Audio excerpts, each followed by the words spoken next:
Skoen, I've got no idea how this is going to work. But what I will say, there's a few things that I'm quite keen to do. One is not deliberately go out of our way to break this AI, because it is I would say it's quite easy to just throw it in a curveball. We're trying to think a good story. We're trying to work with it to create a good story. So that's definitely in mind. I'd also like to have chat involved as well. So shouting out suggestions, and if we do get to a point where we can have more than one option, then we'll put it to a poll, and we've got it. Every mod, every VIP, and every sub can make a poll. The command is !new poll space the question, then a pipe, which is just that straight line, and then each of your options with no pipe at the end. And if you do that, then it will create a poll. At the moment, like I say, subs, VIPs, and mods can all make that. And so if you can, anybody at any point wants to help, we'll take the winning suggestion and we'll key it in. So the first thing is obviously that we're using ArcaneLand. ArcaneLand itself is a layer over ChatGPT. I'm not really up on all of the specifics, but it does turn it into a bit of an RPG. It's interesting. It has inventory, it has quests, it remembers NPCs, it remembers scenes and sets, it gives XP, it rewards, there are levels, there is treasure to be got, there are lands to be won, and so it is an absolute blank canvas. It will start with anything that you want. And the first thing we have to do, like all good stories, is create an adventure. Create a character to adventure with. Create the land that we are going to adventure in. So there's a few questions at the start that help us to do that. So I'm just going to go to begin a new adventure, and we're going to start a new one, right? So I'm going to go magical to start with. There's a few other options that are available, and what. There we go. I sense great power within you. Might I know the name that carries such potential? Okay, what name are we giving this character? And chat, feel free at any point to jump in on this. What kind of name? Kroy? Combination of us two. Geraldine says Walt. Geraldine. Well, we can also just name it Steve. Then, if something goes wrong, then we can just go, "God damn, Steve." Right. So let's go. Right. This is good. Let's put this to. Let's put some of those. Let's put this to a poll. We'll get the final votes in. So let me. Just quickly, new poll, name, question. So we've got Walt, Geraldine, Dick, Kevin, and I'll just keep it there. Okay, so there's a poll. Right, you've got 45 seconds, guys. Get voting. There should be a poll popped up at the top of the screen. You've got 40 seconds. Look in your chat. Look in your chat. Oh, that shouldn't be Kroy. That should be Skroy. That shouldn't. That's bad typing. Skroy, then. We'll make sure that is Skroy. Yeah. Well, if that one wins, then we'll go for Skroy. And you can spend extra points on it if you want. Spam your points. You've got 20 seconds left. I should also have this on chat, on the stream. Oh, well, never mind. It's not going to make any sense at all if you're watching this on YouTube. We'll improve that for next time. Okay, Skroy is winning. If you want more points... Oh, Dick and Skroy are... Oh, it's tied. Okay, let's do... Let's Skroy... Dick Kroy. Dick Kroy. Yeah, we could make it Dick Kroy. Okay. Right, so our character is first and last name. Yep, first and last name. First and last name, our adventurer Dick Kroy. Okay, so I will key that in. Our first adventurer is Dick. Yeah, Dave. Richard Kroy, but we prefer Dick. Okay. So now, may inquire about age. Right, go on. How old is Dick Kroy? Is he human? Anyway, it makes no sense. How old is Dick Kroy? Dick Kroy is Esquire. Richard Kroy. Roll for it. Have we got roll? I don't know. Maybe I should get ChatGPT up as well for random. Your ages together divide 105. We'll go for 105. That's a real number. We can do that. Let's put that in. Our ages together divided by 3. That's 105. We've aged very well, Skoen. We're amazingly young for people don't know, but this is the curse that we bear. Obviously, living forever. It's terrible. We need to get our rolls back in. Right, why is it taking such a long time? Because this is also the AI. problem. Yes, and it's Friday as well, and everybody's staying in playing with it. It's Saturday. It's Saturday, yes. ChatGPT, This is... Okay, so the other things that we need to think about, we can do that in advance. What race are we going to be? What are we going to be? What race are we going to be? Everybody's at home using ChatGPT. What is a fun race? I'm definitely dwarf. That's my go-to. Dave. What is a fun race? Formula 1. or we will just be cat. Cat. It could be. It could be. Tabaxi. Sasquatch. Fairies. A fairy. A squarf. A squarf. What's a squarf? I don't know. It's. Or are you talking about? Or are you talking about Snarf from Thundercats? Snarf. Snowbrick Studios. Snarfbrick Studios is making up his own lore at the moment. Right. Let's just try to submit something there. Let's refresh maybe. Let's hit on the F5. Right, that's an F5 hit there. Okay, something's happening. There we go. What race do you belong to? What did we go? Are we going for cats? Cats. Are we going tabaxi or are we just going anthropomorphic cat? Are we going? Is it tabaxi? Do you want to be tabaxi or is it cat? Tabaxi.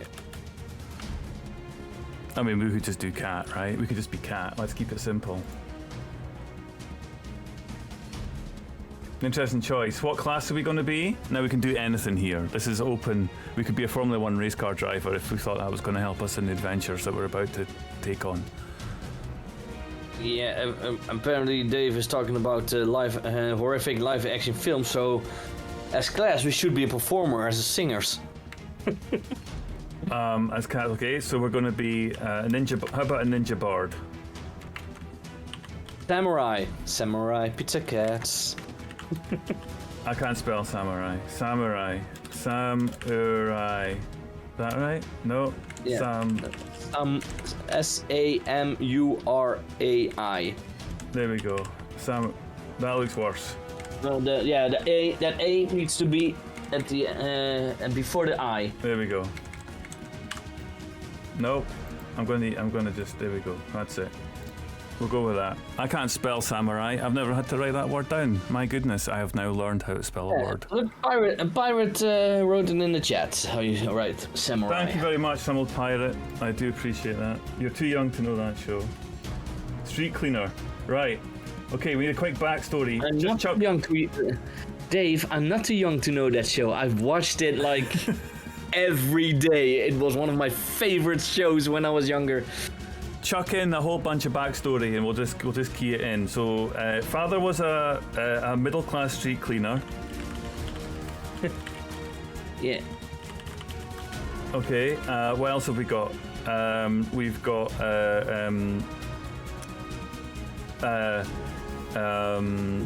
Lost his toe. Okay. Lost his toe. Okay. And is currently out of work due to chronic back pain. His mother was killed in. I like what Dave has. Mother was a crewman aboard the ship Red Dwarf. Tragic accident with the street cleaning cart. There we go. But before that was a traveling, dancing performer.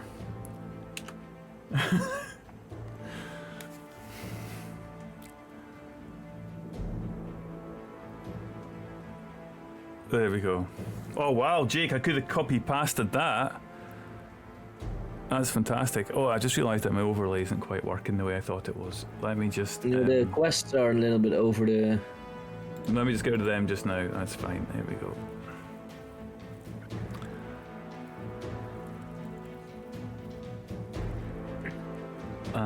I will bring them in as necessary. We can look at them as they go. Right. But I can't. Right. I'm going to cut and paste that in case I have to paste it again. Yeah, and, I mean, kind of actually pretty special that you can come up with some with this kind of story, Jake, in such a short time. Yeah, it's a bit of an issue that the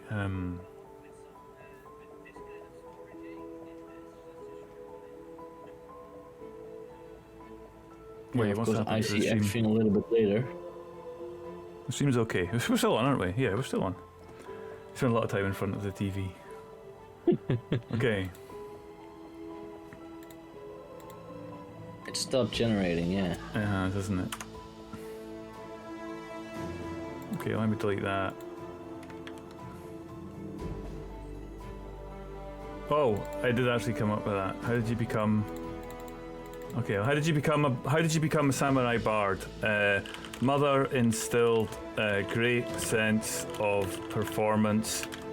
Father loved to take out the trash in the local area.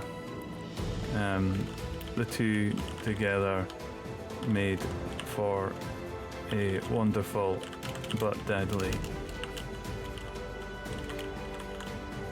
performance.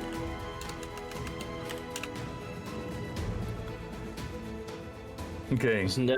Might that be a little too long, maybe? But where are you located now in our story, Dick Skroy? Okay, where is Dick Skroy located? Where? This is it. This is fine. What are we doing? What are we starting this off? Yeah, good question. Oh, wait a minute. I need to turn down. There we go. West of Bree. So it's going to be Middle Earth. We can't. We just did Middle Earth yesterday. Let's pick something different, just for a bit of, because Skoen was in that game, and we need to not have. Let's go for on a venture to find the biggest tree. To climb, yeah, or to play with the biggest ball of yarn. Okay, so atop the largest tree in the land, which is home to numerous clans and peacocks.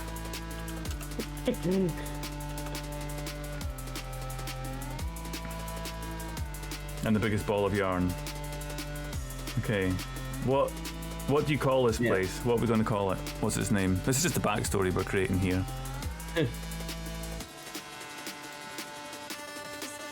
What are we going to call it? What would we call a place where clans and peacocks reside?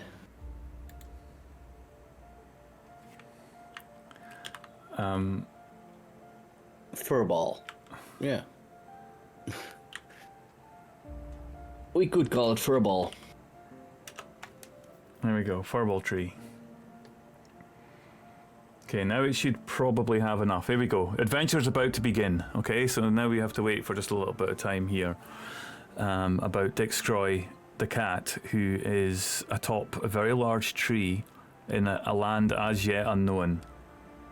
We don't know what his adventures or her adventures. No, Dick. Let's just assume he is going to be taking, but we can find out soon. We'll be given a little bit. Here we go.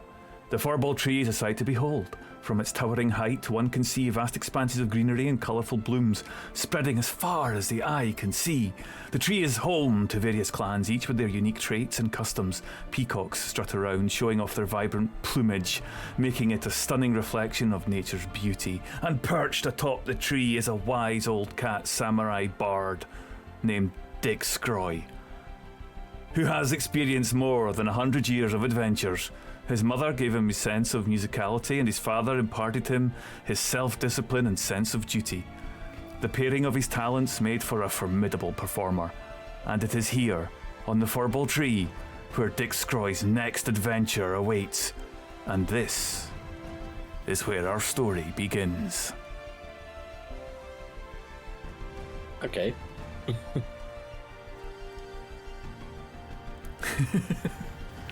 Okay. So, we're atop the tree. Come on, let's go. We can say things, we can go places, we can involve and create NPCs as we go, we can wait for the... Oh, we've got a quest, okay, we've got our first quest, let me just bring that up. So here we go, we've got helping the local blacksmith. We have a quest. The local blacksmith furnace has been malfunctioning and he needs someone to fetch him the necessary parts to repair it. Okay, so that or we can means ignore that. There is a town or something nearby. It does say there's multiplayer.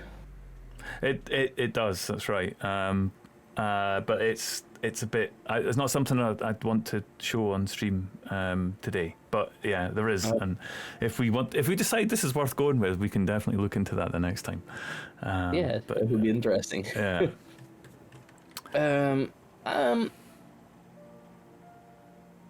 Let's ask the blacksmith where we can find the parts. Okay. Where we can find. So we walk up to the blacksmith, climbing along the vast, I guess, pathways that join all the different parts of this tree together, these skyborn pathways, and we ask the blacksmith where we can find the parts. This is a busy tree, I guess. There's a lot going on up here. Is it the tree from Avatar? It probably would need to be something slightly less specific, but something that size, yeah. Definitely. Right, let's just change the music. We're in a nice tranquil place. Oh, it's at the abandoned mine to the east, but be careful, it's infested with goblins. It's always goblins with ArcaneLands. We need to progress off the goblins quickly.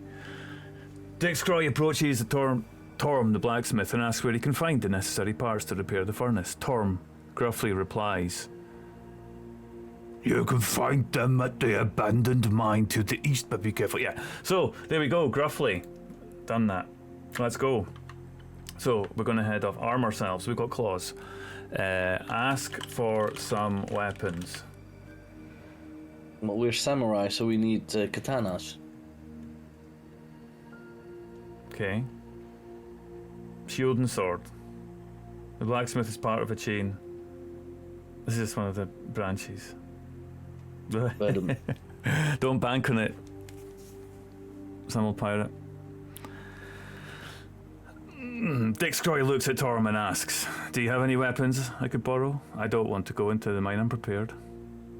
Torm grunts and rummages through a nearby crate. He hands Dick a rusty short sword and a battered shield. "This is all I could spare," he says, "but they should be enough to keep you alive." With that, Dick sets off towards the abandoned mine, his makeshift weapons clattering against his armor. Oh, we've got armor. There we go. Well, one positive thing when the weapon is rusty, at least the goblins will die. If they don't die because of the stab wound, they will die of rust poisoning. Blood poisoning in a couple of days. That's fine. Yeah, we're happy about that. I mean, okay. the Komodo dragon also hunts like that, so why not? Yeah, tetanus, exactly.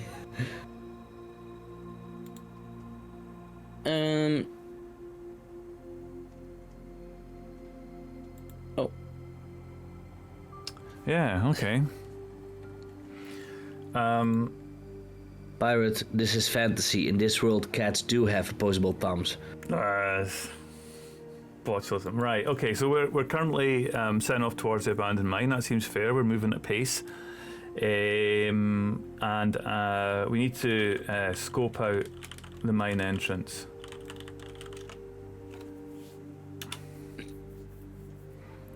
So yeah, scoping out the mine entrance.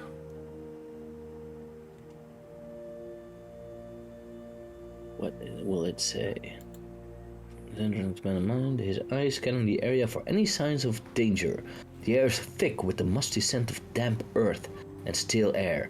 He takes a deep breath and prepares to venture inside. So it looks safe. Okay. I guess we need to look for signs of the goblins. I mean, maybe they've written something that says we're this way. That's possible.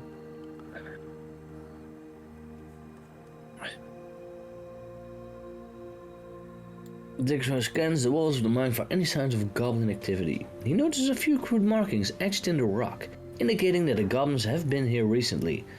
The markings lead deeper in the mine. Okay. And Jake, why light a torch? Everybody knows that cats don't really can look in the dark, but everyone thinks it. So we only see markings, so we don't know how many.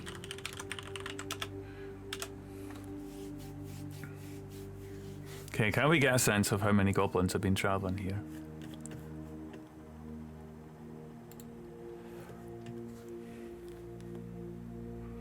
Huh? How can we now suddenly be back at the bar at the blacksmith? Yeah, this is a flashback, guys. See, this is what I mean about. Yeah, this is where it totally fails, isn't it? This is where the AI just doesn't keep up. So this is good though. So flashback, yeah, nice little bugger. So that's a bit of a flashback. Head deeper down the mine. This is it's fantasy. We can be anywhere at any point, at any time, whenever we like. This was an out-of-body experience. Dick Kroy takes a deep breath and heads deeper into the mine. The air grows colder and damper as he descends further into the earth. The sound of dripping water echoes through the tunnels, and flickering light of his torch casts eerie shadows on the walls. As he moves forward, he can hear the faint sounds of movement up ahead. He readies his sword and prepares for whatever might come his way. What is coming his way? Yeah. What is coming this way?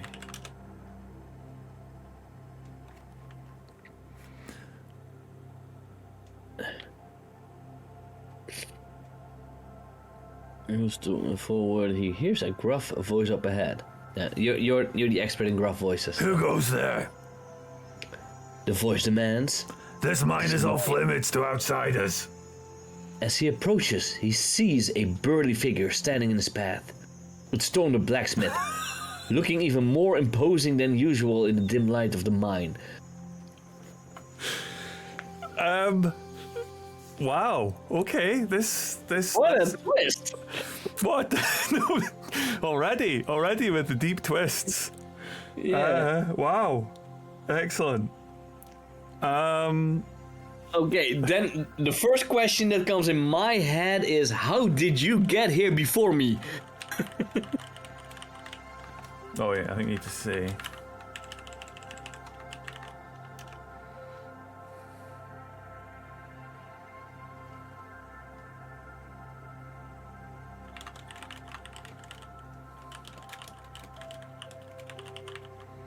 Okay. It must be really good.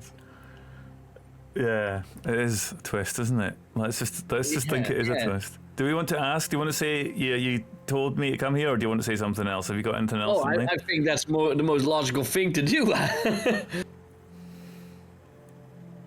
Now let's see. This will be interesting. Kroy clears his throat and speaks up. You told me to come here, he says, trying to keep his voice steady. Torm's expression softens slightly, but he still looks suspicious. I don't remember telling anyone to come down here, Torm says, scratching his head thoughtfully. Maybe I did. I've been having some trouble with my furnace lately. Maybe I mentioned it to someone. He eyes Kroy up and down. You look like you might be able to handle yourself down here. Tell you what, if you can bring me the parts I need to fix my furnace, I'll let you stick around. Deal? I mean, we came here to get the parts. So yeah, exactly. Who's that person at the top of the tree then that we were just speaking to? Interesting.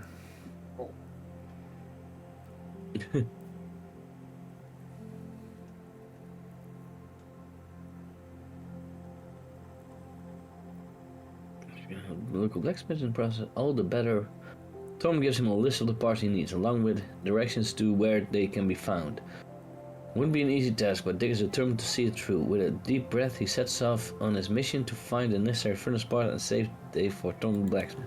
Wow, so slow going. We are sent left and right. We haven't got any further. Right, keep going until we find the goblins. Let's speed it up a bit. We are definitely responsible for setting the pace sometimes with this. You can't be too slow. Kroy sets off on his mission, determined to find the necessary furnace parts. He follows Torm's directions, keeping a sharp eye for any signs of goblins on the way. Keep going until we find the goblins.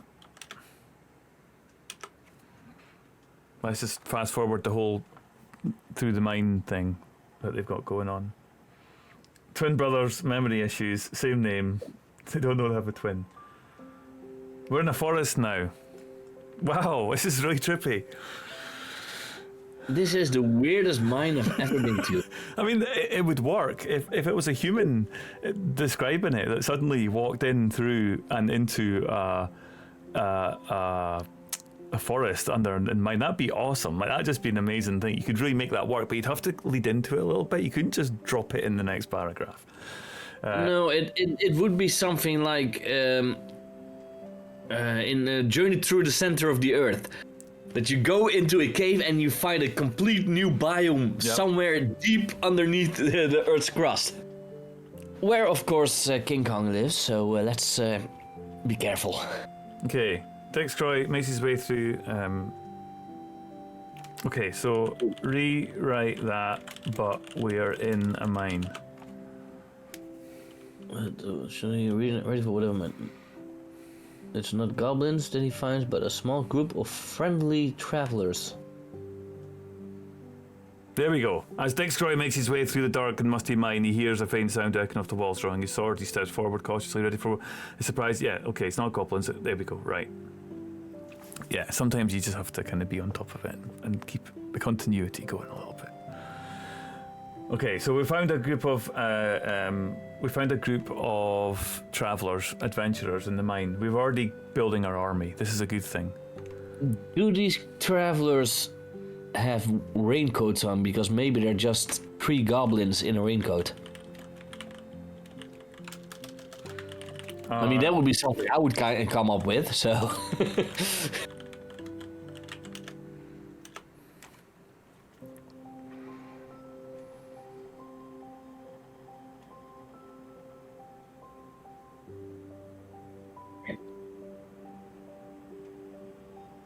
Nah, they ain't wearing no raincoats. Why are you asking, Dix Kroy? Okay. With the... How many did you say there was? A small group.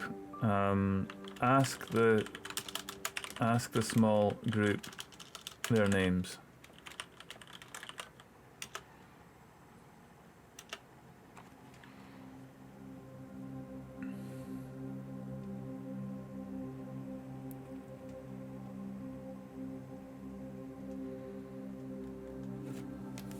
Dix Kroy approaches the group of travelers and greets them politely.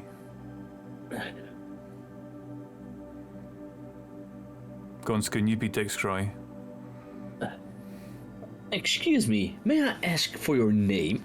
He inquires. The travelers look at each other before one of them steps forward and introduces himself as Tom. The others follow suit, introduces themselves as Sarah, John, and Emily. It's like the Fantastic Five down the mine. Okay, so the AI can create other names that don't all sound like Tom. They explain that they are on their way to the nearby town to sell some goods. Dix Kroy nods and thanks him for the time. As he turns to leave, he notices that the sky is darkened and a storm is brewing. He quickly makes his way back to Tom's forge, hoping to avoid getting in the rain. No, he doesn't. How can we get caught in the rain when we're in the mine?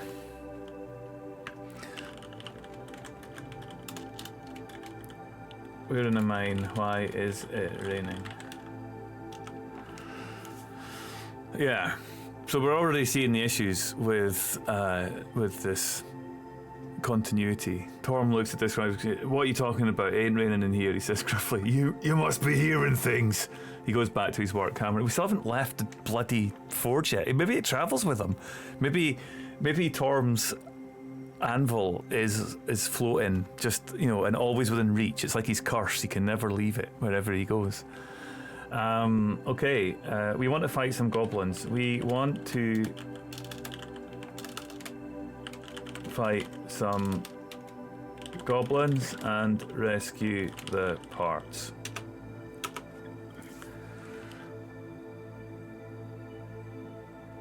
The rain is sediment sifting down from the lake above. Dragon drool on the ceiling. If only. See, humans are still so much better at this. We are still so much better.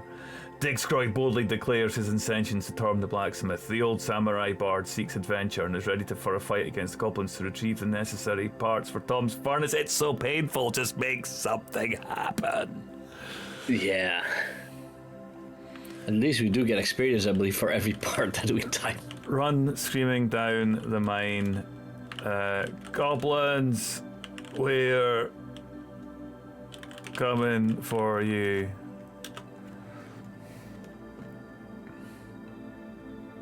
I do get the feeling that this blacksmith is like the dwarven blacksmith from God of War. They also appear everywhere, just like magic. Interesting. Yeah. Goblins, we're coming for you! He roars. His voice reverberating off the walls. The sound of his own voice fills him with a sense of excitement and anticipation. He draws his blade and prepares for battle, eager to face whatever challenge lies ahead. Okay. I mean, we're still waiting for this adventure to come to any sort of meaningful. If this was Mines of Phandelver, we'd all be dead by goblins by now, so, you know. Yeah. Search specifically for the goblins.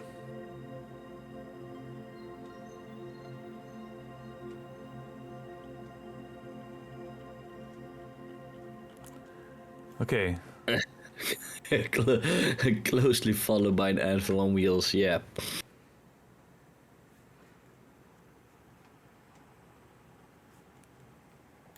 Okay, I'm not sure how to turn. Let's go into battle mode.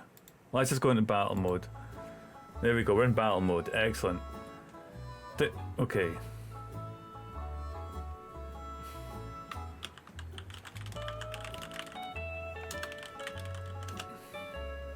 Let's just keep going until we're looking for a fight now. We're just getting. I'm in battle mode now, so we're.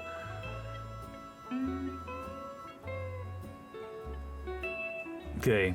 As Dick Skroy charges down the mine, he spots a group of goblins in the distance. They are armed with crude weapons and seem to be guarding something.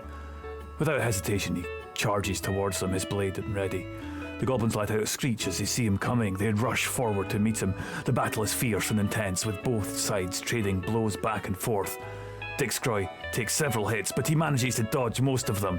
However, one particular nasty goblin lands a solid hit on him, causing him to stumble backwards.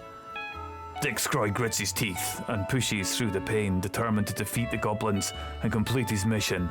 He swings his blade with renewed vigor, striking down goblin after goblin until none are left standing. Huzzah! Right, reveal action. Yeah. Quest complete. Okay, when completing a quest, if available, the next one will be enabled. Otherwise, the AI will try and come up with a new one for you as soon as possible. Okay, let's say we've completed it. There we go. Excellent. We've done it. Kill the anvil on wheels. Okay, let's go back to the... What did you roll to achieve the result? Don't ask questions. I don't know, Jake. I'm not sure exactly on that one. I'm not quite sure. But hey, it's good, isn't it? We got a victory. Magic. Okay, so now we're going back to the blacksmith. Return to, was it the furball tree?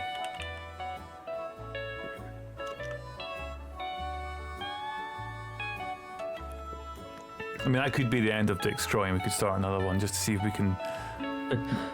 Yeah, in the meantime, I'm also just doing a little bit of it, so... Dick Skroy takes a deep breath and surveys the aftermath of the battle. The goblin bodies lie strewn around the mine, their crude weapons scattered haphazardly on the ground. He seats the sword and turns to leave, but he remembers his next task. Return to the furball tree, he mutters himself, recalling the words of the old sage who'd given him this mission. I mean, it wasn't an old sage, it was a blacksmith. I mean, just really... Yeah, right, let's start again. Do you want to start again? Why not? On the left, you have story settings, and there you can. Oh, right, hang on. No, we've got. What have we got?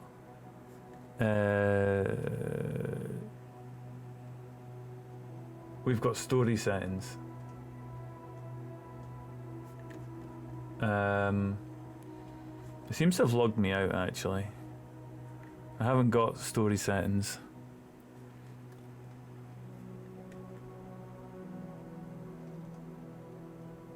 Okay. I also don't see story. Yeah, let me give me just 1 second, and so that was the exciting adventure of Dick Skroy in a mine. He went down, he destroyed some goblins. Oh, he probably picked up the parts for the forge and probably returned them in. So I'd give that one like a 3 out of 10. I think that wasn't particularly great. There was some interesting twists, but I'm just quickly gonna. It has logged me out. So I'm just going to quickly, log back in again. And maybe that's why you can't have the story things. There we go. Right, I've logged back in.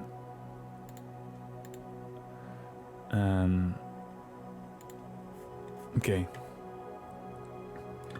So we've got story settings here. Quests disabled. Jake, I think that even AI is unable to do that type of quest. That's like the biggest, baddest evil guy of all tabletop RPGs planning. Again, a health bar and can die. Excellent. Okay. Summary of events. Dick Skroy explores a mine, meets Torm, questions, fights goblins, returns to the fireball. Okay. Alright, quest disabled. The quests are disabled. We're now free roaming as we wish to. No more quests. So, our cat samurai bard.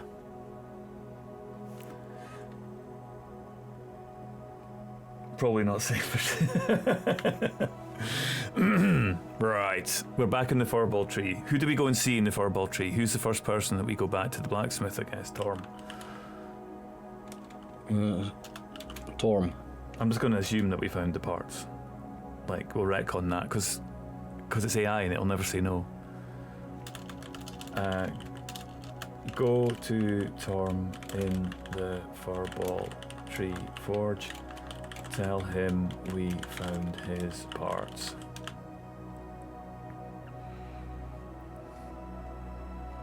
Well done, young samurai bard. But your mission is not yet complete. Go to Tom in the Furball Forge. Tell him we found his parts.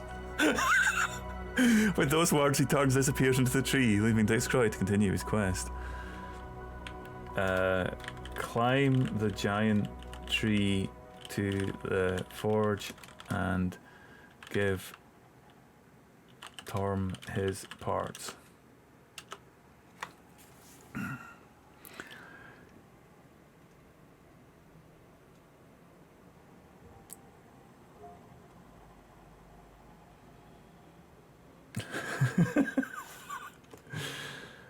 Dix Kroy begins his ascent up the massive tree, using his samurai training to expertly navigate the branches. As he reaches the top, he presents Torm with the missing parts, completing his task and earning the sage's gratitude.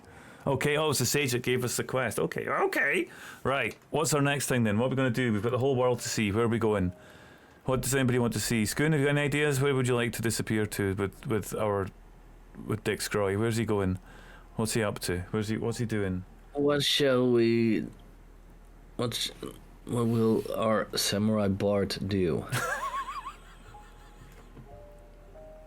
And the sage isn't suddenly Yoda. The sage is always Yoda. Where are we going? Finding an adventure, we will. Okay. Well, we know that one of... Let's see, yeah.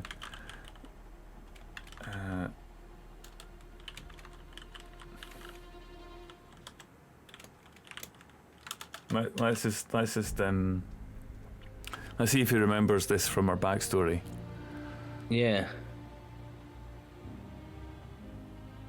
As Dix Kroy descends the giant tree, he remembers his father's last words to him. Find your own path, my son.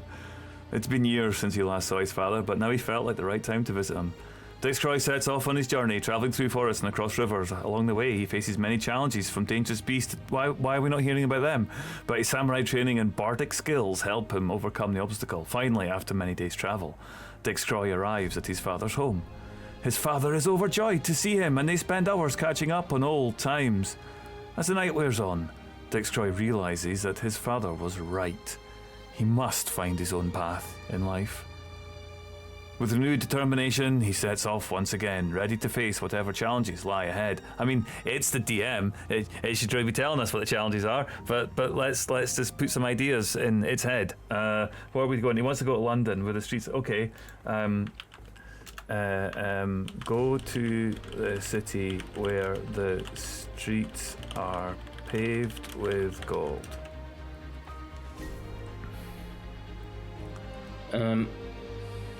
Pirate, I've been to London. The streets there are not paved with gold. Dix Kroy sets out on his journey to find a city where the streets were paved with gold. He travelled across dense bandits, persevered. Finally, after months of travel, he arrived at the city's gates. As he entered, he marvelled at the sight before him. The streets truly were paved with gold. Okay, right, we're now at a city with the streets paved with gold. We've got to do something exciting here, guys. Come on, we're in a city with the streets paved with gold. It's obviously very wealthy. What are we doing in this city? We need to find work. We need money. We could just chip away at the pavement. Let's go to Skoen's Tavern. Okay. Go to Skoen's Tavern.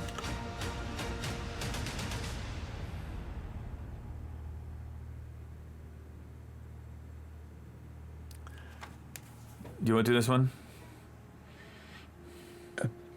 Dix Kroy wandered through the golden streets, taking in the sights and sounds of the city.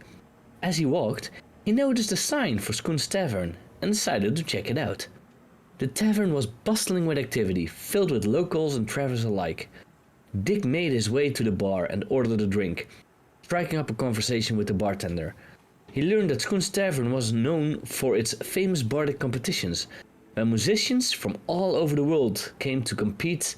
Intrigued, Dick asked if there were any upcoming competitions, and the bartender told him there was one happening tomorrow night. Excited at the opportunity to showcase his skills, Dick decided to stay in the city and participate in the competition. Yes. I'm very well known for hosting those kind of competitions, yes. Excellent. Okay.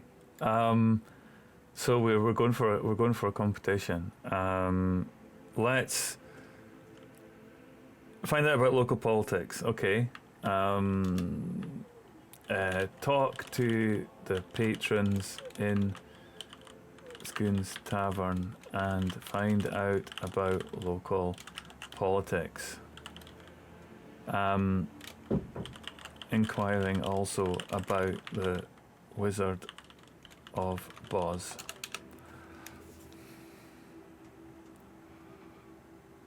Okay.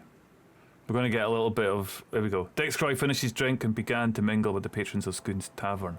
He struck up conversations with locals and travellers alike, asking about the local politics and any rumours they might have heard. As he talked, he learned that the city was ruled by a wealthy merchant named Gideon, who had made his fortune through questionable means. Many of the locals were unhappy with Gideon's rule, but they were too afraid to speak out against him. Dick also asked about the Wizard of Boz, but no one seemed to know much about him. Some said he was just a myth, while others claimed he was a powerful mage who lived in the nearby mountains. Intrigued, Dick completely forgot about his desire to compete in the competition and headed off into the mountains to find the wizard, the wonderful Wizard of Boz. Right then, so we're off for a little bit of a day trip into the mountains, which I assume are near the city. Let's find the Wizard of Boz. We're following the brown brick road. See the wizard, the wonderful Wizard of Boz. Because of the wonderful things he does. If ever there was a... Anyway, right.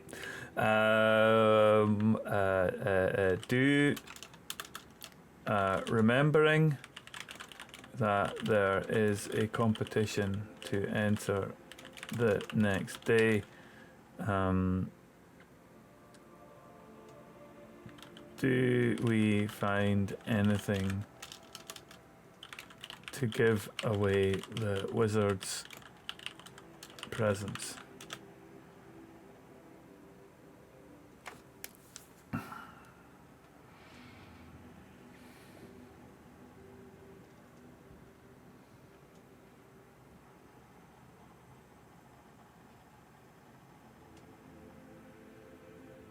Go, Skoen. One of the patrons, an old man with a long white beard, turned to Dick and said, "Ah, you're looking for the Wizard of Boz, are you? Well, I've heard stories that he has a tower in the mountains, but it's well hidden. If you want to find it, you'll need to look for clues. Perhaps there's someone in town who knows more about him." Another patron chimed in. "I've heard that the wizard is quite fond of rare and exotic items. Maybe if you can find something like that, you could use it as a sort of offering to gain his favor." A third person added, damn, they are getting annoyed. "But be careful, stranger. The wizard is known to be reclusive and doesn't take kindly to uninvited guests. You might want to think twice before seeking him out." Let's seek him out. Yep. Okay. Have we got anything rare and exotic?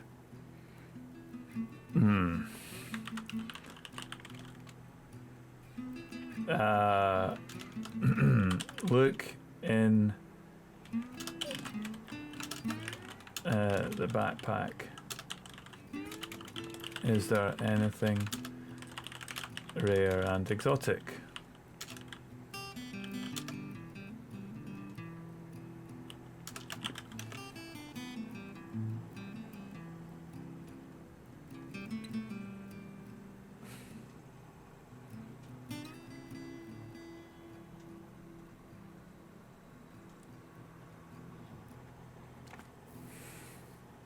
A rare type of wood that only grows in far-off lands in the east. Oh, cool. Take it.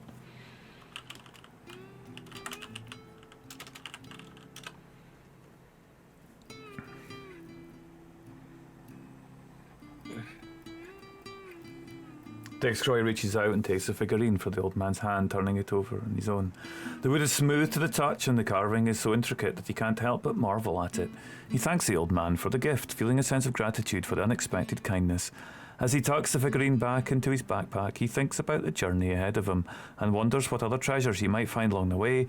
With renewed determination, which he seems to renew at the end of every second paragraph, he sets off once again, eager to see what adventure awaits him in the strange waters. We don't need all that at this point. We just want to go and have a look for a wizard who might well be up the tree or not. I mean, I mean, who knows, right? He's up in the mountains. Okay, so we've got a thing for the wizard. We've got an item in our inventory.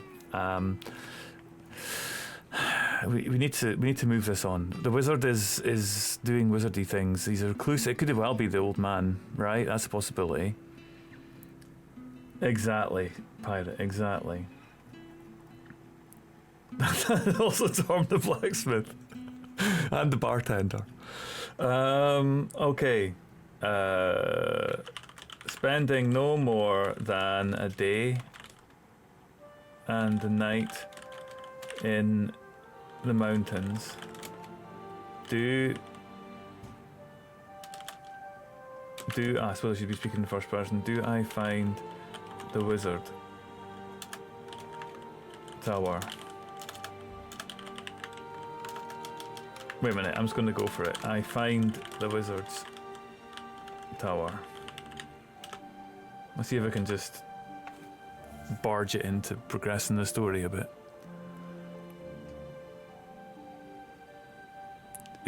He studied hard at wizardry school, took lots of jobs.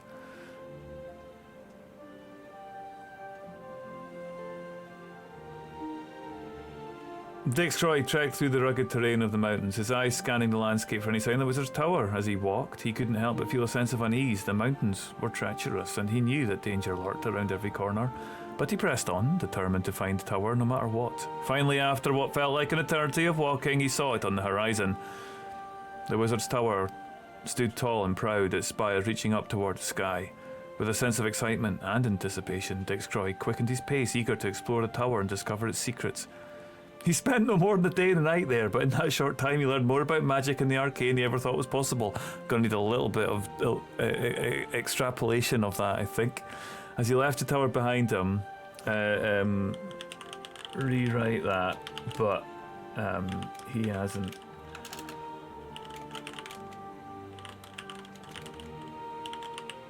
I want to know what's in the tower.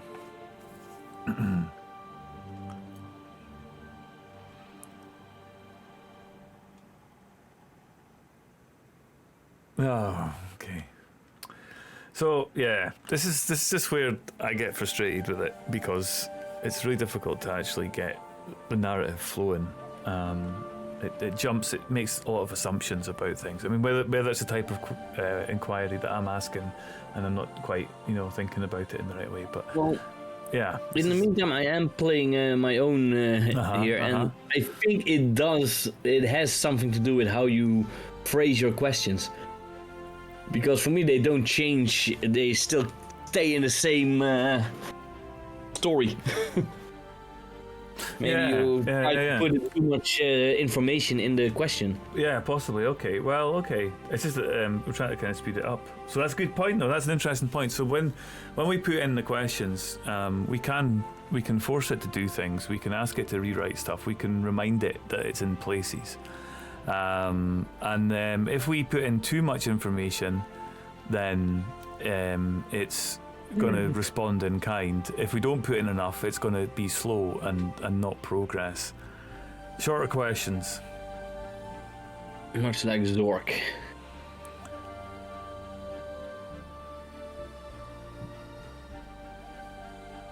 Try playing like a mud. Pick up key. Yeah, I mean, that's exactly the sort of thing that, in theory, and we'll try that because that's what we're here for, right? We're giving it a shot. But in theory, ChatGPT is able to hold a conversation in a way that is near a near human way of understanding, but clearly it isn't, and this is quite interesting. So none of the GMs and DMs around the table just now need fear their jobs quite yet, we feel, for dealing with questions. Okay, so what are we doing now then? Move north. We want to get back for the competition, right? You can also directly rewrite the AI's responses.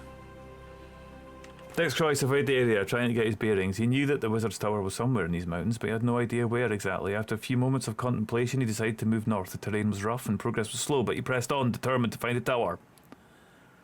As he climbed higher and higher, the air grew colder and the wind howled through the peaks. Dick pulled his cloak tighter around him, trying to shield himself from the biting cold. Despite the harsh conditions, he refused to give up. He was a samurai bard after all, and he would not be deterred by a little bit of snow and ice.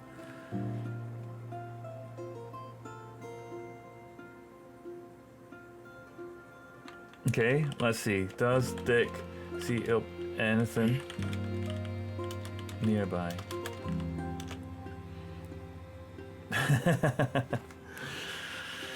Dick Kroy surveyed the area and tried to get his bearings. He knew that the Wizard's Tower was somewhere. And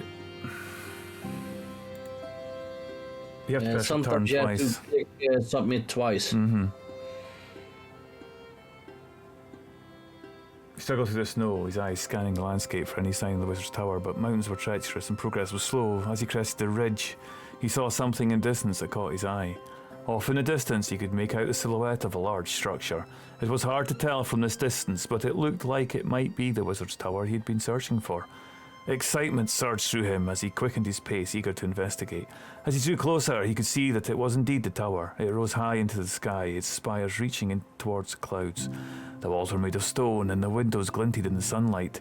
He approached cautiously, unsure of what now he would find inside, but he knew that he had come too far to turn back now. That's much better than the previous response, where the game just progressed us right through. Okay. Knock on door. There we go, right. And I have to press return twice.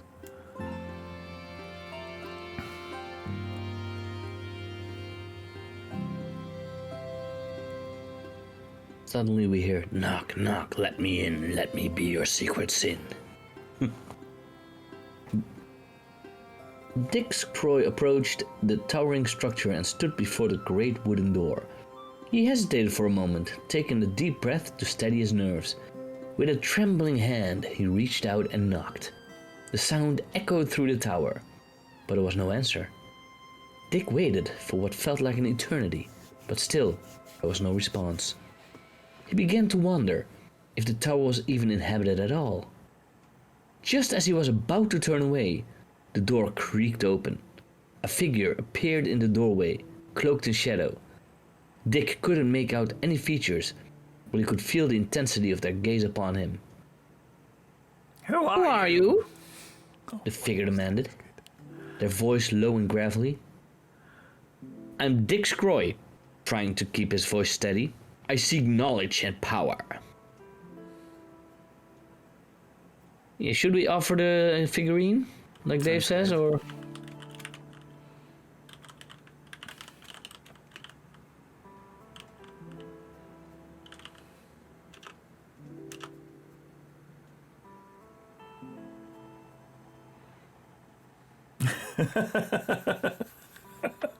Dick Kroy reached into his backpack and pulled out the rare figurine he'd found. He offered it to the figure in the doorway, hoping it would earn him some goodwill.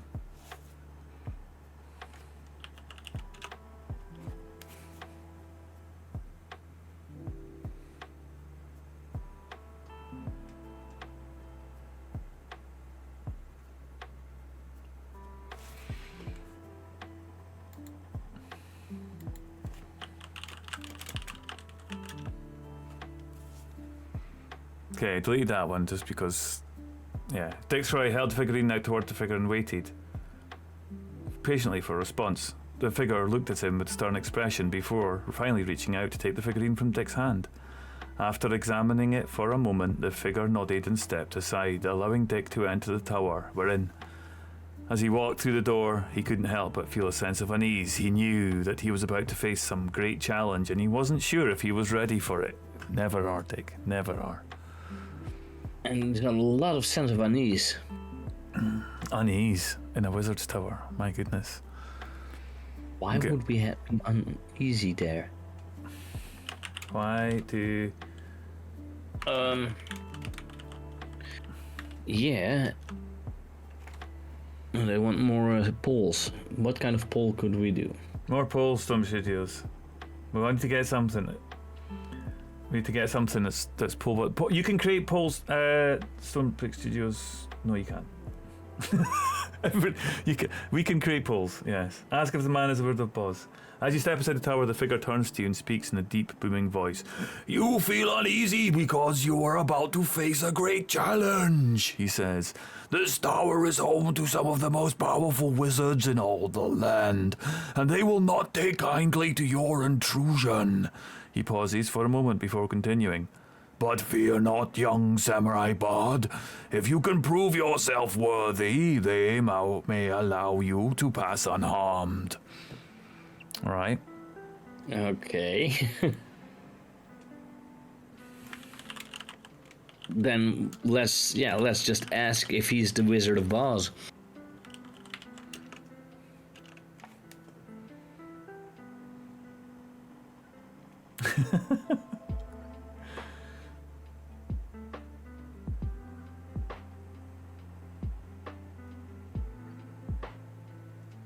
The figure chuckles. No, I am not the Wizard of Oz, he says. My name is Zoltar, and I am the keeper of this tower.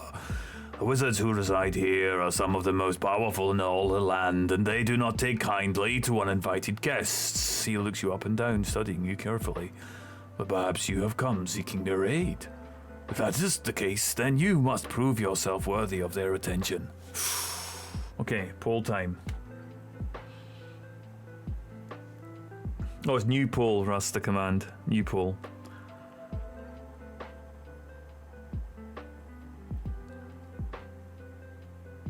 But nice one. Go for it.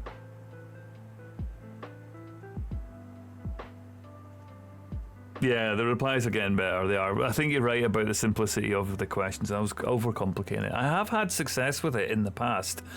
So that was why I went down that particular route. But in this particular adventure, it definitely feels like the more direct questions and less complex one. There we go. Yeah. Should we have more polls?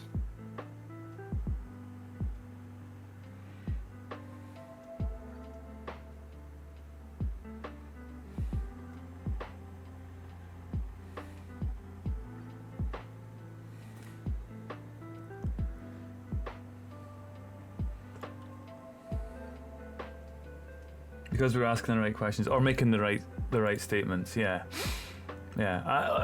definitely right. Okay, so we're good. We're on the right path now. We got so far. We're enjoying ourselves. We're having fun now. This is good. Okay. So.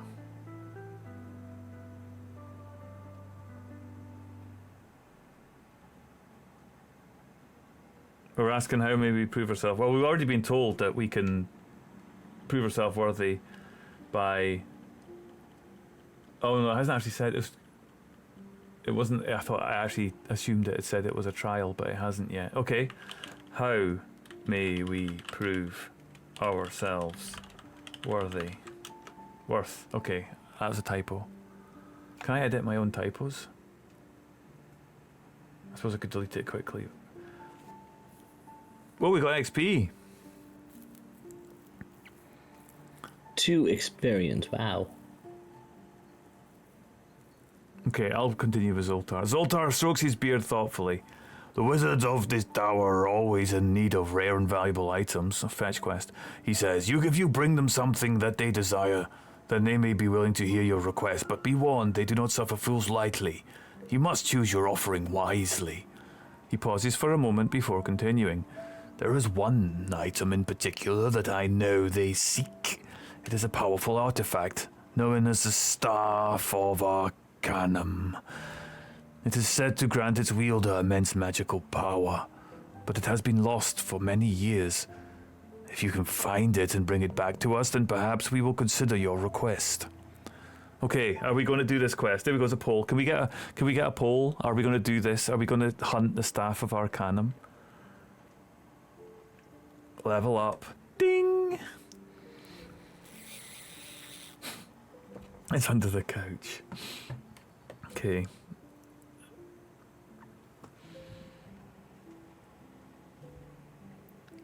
Oh, maybe you reveal the action first. Okay, so let's have a look. Oh, it really was under the couch. Yeah, look, it's over there. A magnificent golden staff encrusted with precious gems. Then I will not make the poll anymore. No, I think the poll is moot now, I was isn't it? working on making the poll, but... Okay, we have the Staff of Arcanum. Excellent. It is under the couch. It's just over there. Zoltar strokes his beard thoughtfully. No, we did that already. Almost like Harry Potter, well, the comedy musical about it. So we have to travel across the land, making all dangerous searches to find out. No, it's just over here. Okay. Okay. Look. Yeah. I found your staff. I would just copy paste. Yep. There. There we go. Excellent. Dixray reaches into his backpack and pulls out the Staff of Arcanum.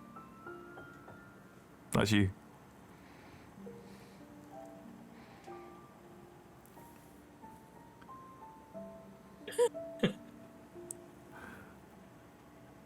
Look! I'm prompting Skoen for his lines. You're voicing Dick Kroy, right? Okay. Dick Kroy reaches into his backpack and pulls out a Staff of Arcanum. Look! He says, holding it out to Zoltar. I found your staff under the couch. Zoltar's eyes widen in surprise as he takes the staff from Dick's outstretched hand. This is truly the Staff of Arcanum, he exclaims. How did you come by this? I have my ways, he says with a sly grin. Okay.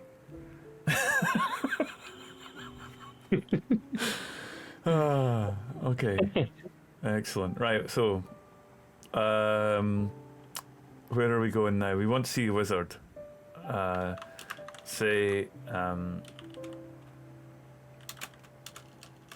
What are we doing? How are we keeping it simple?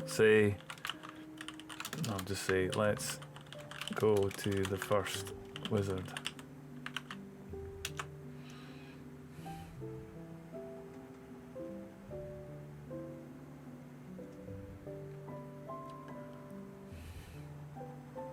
Excitement fills Dick Kroy's voice as he suggests they go to the first wizard. Zoltar nods in agreement, eager to see what knowledge and power they might gain from the wizards. As they make their way out of the tower, a cold wind whips around them, reminding them of the dangers that lie ahead, but Dick Kroy is undeterred. He's relentless, isn't he? With the Staff of Arcanum in hand, he feels ready to face whatever challenges come his way. He's just... Right, hang on. We can edit this, right? No, well... Yeah, he did... He doesn't need to go out the tower. Yeah, but Dick Kroy isn't holding the staff because he gave it to Zoltar.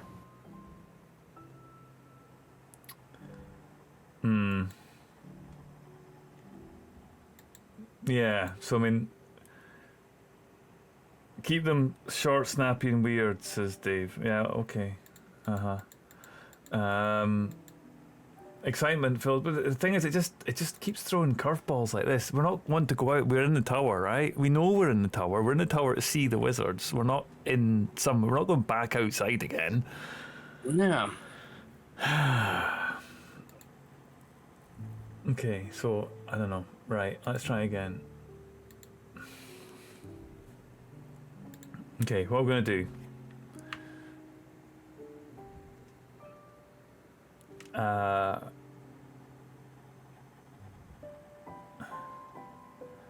I've been using it as a tent pole for about a year. Let's just see how. Well, I typed that wrong, but I'm sure it'll get it. Let's see. Zoltar looks at Dick with a mixture of amusement and disbelief. You've been using the Staff of Arcanum as a tent pole, he repeats incredulously. Do you have an idea what kind of power this staff holds? I just needed something to hold up my tent, he says nonchalantly. Zoltar shakes his head in amazement. Well, no matter, he says. Now that we have the staff, we can proceed to the first wizard who needs it. And with that, the two set off on their journey once again. Well, no, the two set off on their journey because it's not once again. The wizard didn't journey with us.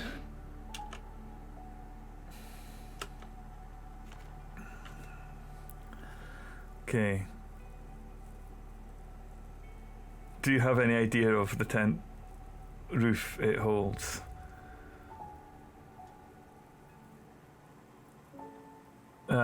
Zoltar clears his throat and begins to sing a haunting melody. As he sings, the trees around them seem to sway in time with the music, and even the birds stop their chirping to listen. Dick is entranced by the song, feeling as though he's being transported to another world entirely.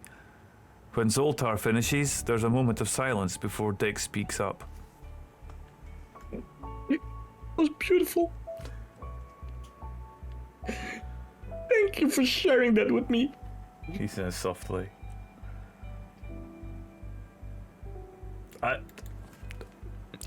Yeah, okay, I'll do that. I sing a song. Let's see if we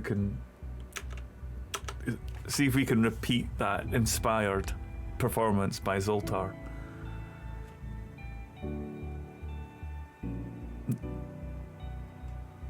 Okay, you're on.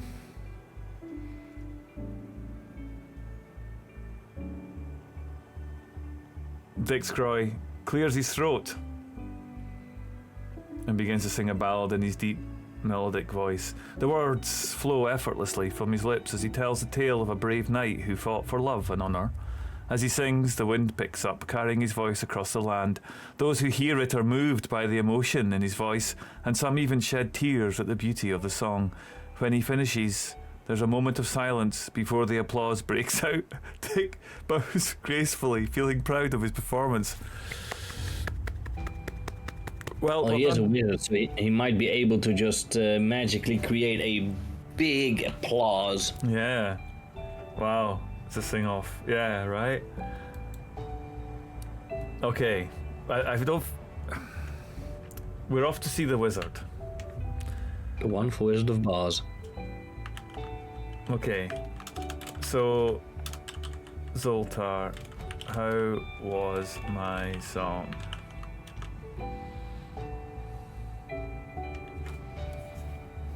Zoltar turns to Dick Kroy with a smile on his face. Your song was truly magnificent, my friend, he says. I have never heard such a beautiful ballad in all my travels. Your voice is truly a gift from the gods. He pauses for a moment before continuing. But we must not forget our mission. We still need to find the Staff of Arcanum and bring it back to the wizards. He already lost it? Are you ready to continue our journey? Hey, okay, now I just need to ask. Wait, you've already lost it again? Okay.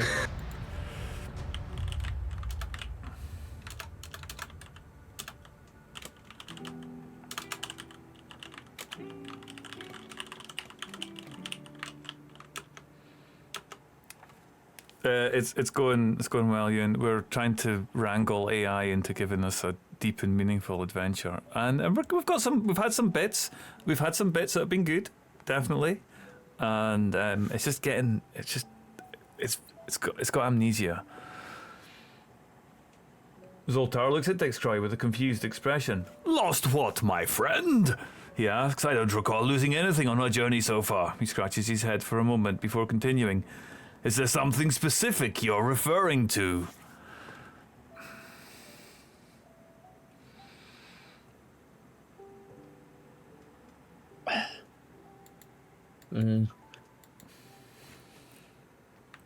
What? Point at the staff of Arcanum in his hand.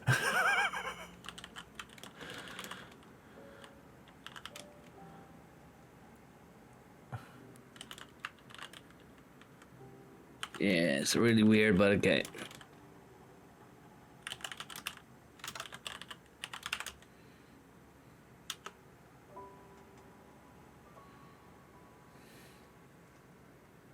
Need to treat every character as if they have dementia, yeah.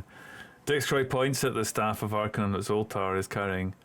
Oh, that! Zoltar chuckles. No, I haven't lost it yet. It's still right here with me. He holds up the stick for Dick to see. Don't worry, my friend. I'll make sure to keep it safe until we reach our destination. With a reassuring smile,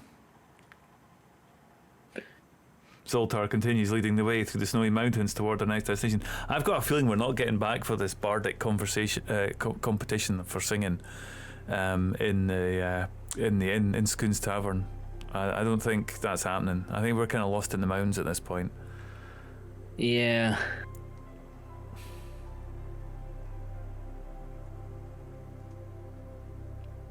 Yeah, good point. So right, it's like a ZX81. It's a little bit further on than that, but yeah. Use a teleport spell to get back to the tavern. Okay, right. It's a good poll. Should we continue with this journey in the mountains, or should we now assume a day has passed and go back to tavern? So continue in the mountains, back to the tavern, because we can teleport ourselves back, no problem. I'm sure. Maybe we'll find somehow. We are a samurai bard cat that also knows how to use magic. What mountains? Well, the mountains, they kind of continue in the mountains to the Wizard's Tower, yeah. But like we've left the Wizard's Tower. Maybe the Wizard's Tower itself is a plane of.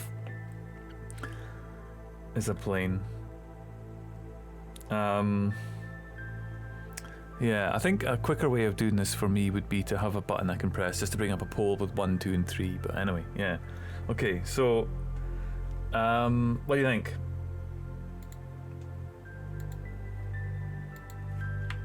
New poll. Oh, here we go. Make it a no, hang on. A new poll. Should we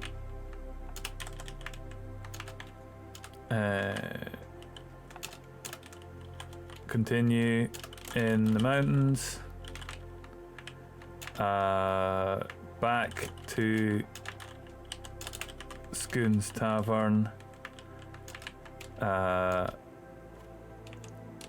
okay, assuming that the mountains is the the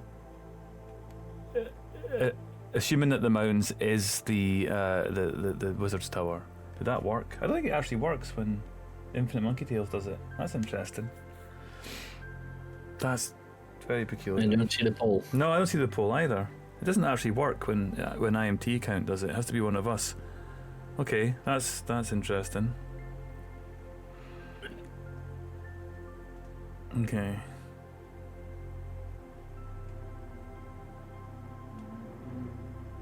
Anybody else that can type, by the way?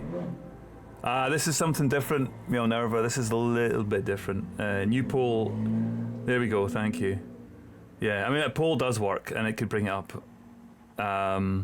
This is a custom thing that I've set up for tonight, but maybe in retrospect, okay. Maybe some do, some don't. That's a shame, isn't it? Still don't see it. Yeah. Okay. We'll do a normal poll. Minerva's right. I can set up the poll here. That's fine. Should we continue in mountains or back to tavern for competition?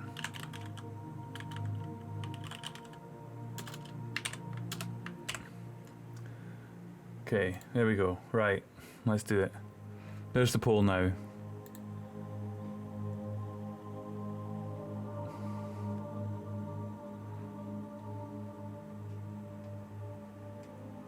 So the poll's up, we've got a minute. It's tied, 3 for 3. You can either spend more points and boost it, or you have to click quick. 6, so we're going back to tavern. The tavern is sneaking ahead heavily.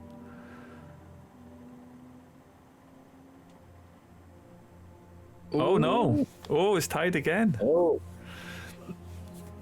Okay. The mountains are starting to win. Yep. Sneaking ahead. And it's 10 seconds. 10 seconds. Last vote in, guys. Come on. You've got 10 seconds. Don't let 23. It's going up. Come on. Quick. Last second. We are going back to the tavern. Going back to the tavern. Okay.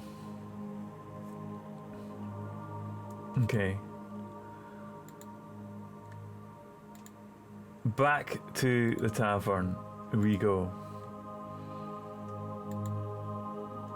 Well, I'm thinking the staff of Arcanum might be possible. We could use that. We could ask, how do we get back? We've got a day. I ask Zoltar if he can teleport us back to Skoen's tavern for the night. Let's just do that. I asked Zoltar if he can teleport us back to Skoen's tavern.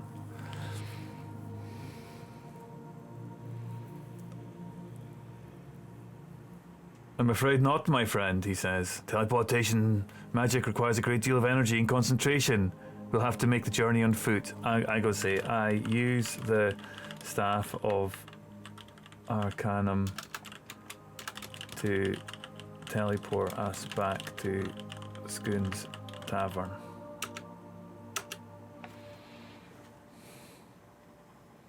I mean, we've got the staff, we might as well use it, right?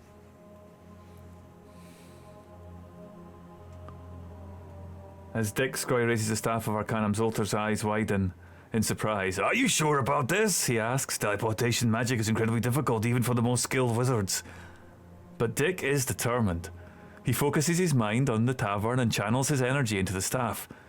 Suddenly a bright light envelopes them, and they feel themselves being pulled through space. When the light fades, they find themselves standing outside Skoen's tavern. Zoltar looks at Dick with newfound respect. I must admit, he says, I didn't think that would work. You truly are a remarkable bard. Dick smiles, feeling a sense of pride in his newfound abilities. With the staff of Arcanum in hand, he knows that anything is possible. Oh, yes. We are good. Yeah, we'll do a break. We'll arrive back at the tavern in time for the bard competition. So we're gonna get our bard on after after the break.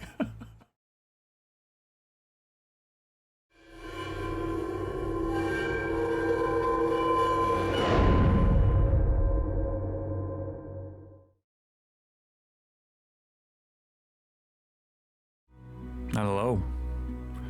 Hello. We are back. Welcome back, everybody. Thank you for hanging with us over the break. We're on the adventures of Dick Kroy, the samurai bard who has so far managed to find a legendary staff which has been successfully used to teleport us back to Skoen's tavern. And we're back there because we wanted to participate in a competition. I've actually forgotten exactly the details of the competition. But there is a competition that we are going to be... It was a singing A competition. singing competition, okay. A bardic competition. So we're back. Chat voted on going back rather than pursuing the towers, but I guess we could teleport back there now that we know we can, so that's something. So what do we involve ourselves with now? We're back at Skoen's tavern. Has the competition started? Has the bard competition started? I ask. Okay, we're back for the bard competition. We need to know if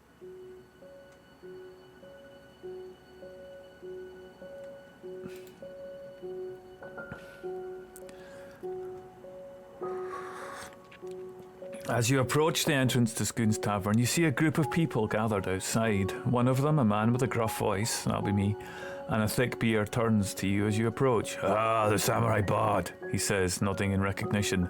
"You're just in time. The competition is about to begin." He gestures towards the door where you can hear the sounds of music and laughter coming from inside. Oh, music and laughter. We need different music and laughter. So yeah. There we go.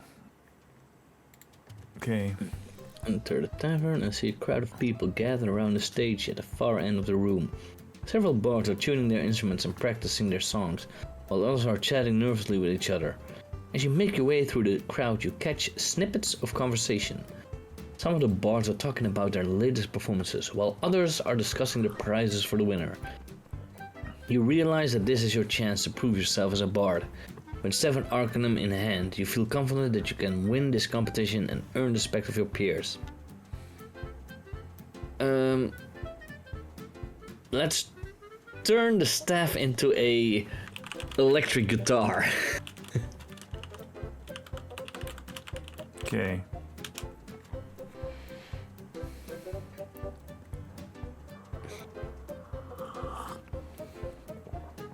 As the other bards begin their performances, Kroy takes out the Staff of Arcanum and focuses his energy on it. Suddenly, the staff transforms into an electric guitar, stunning the crowd. With a nod to the band, he begins to play a mesmerizing tune that captivates the audience.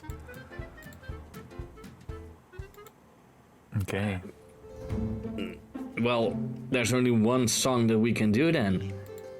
Let's sing Stairway to Heaven. You had to go there. Right, let's do it. I had to. I sing.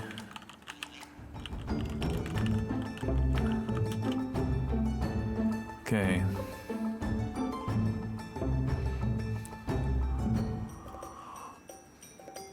With electric guitar in hand, Kroy begins to strum out the opening notes of Stairway to Heaven. The crowd falls silent as they listen to the haunting melody. As he continues to play, the music builds and swells, filling the air with a sense of wonder and awe. By the time he reaches the final notes, the audience is on their feet, cheering and applauding. It's clear that Kroy has won them over with his incredible talent. Of course. Take a bow, right?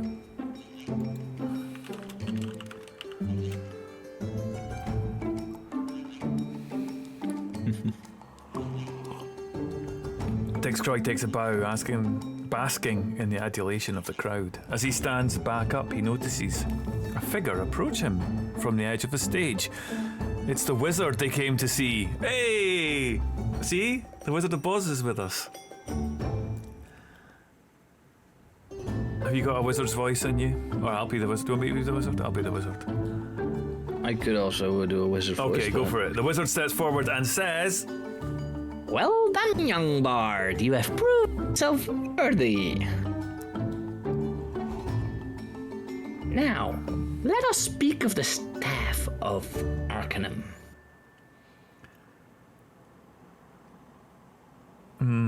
I think so.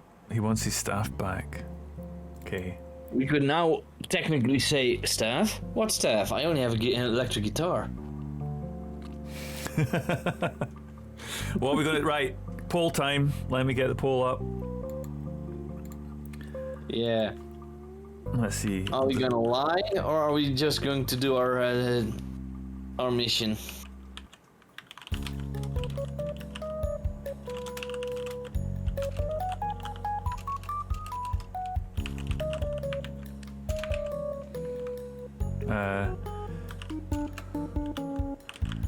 Fulfill the quest. That worked.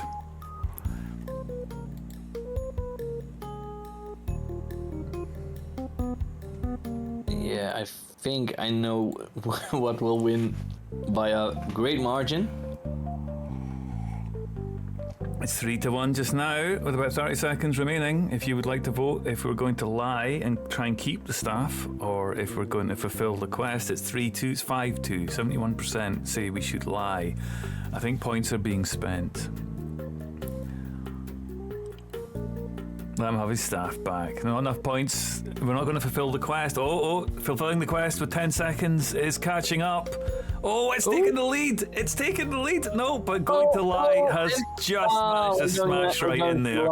Russ contributed 160 points to that one. Well done, Russ. We're going to lie. Russ wants us to lie, apparently. Excellent. Okay. So, what was it you said? What, this is not a staff, it's an electric guitar? Staff? What staff? I only have an electric guitar.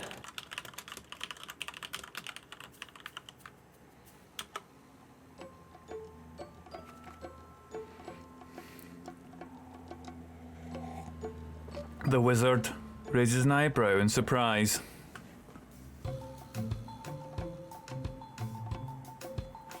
What do you mean, young bard? The staff of Arcanum is right there in your hands. He gestures towards the electric guitar that Kroy is holding. You have transformed it into a musical instrument, but its true power lies within.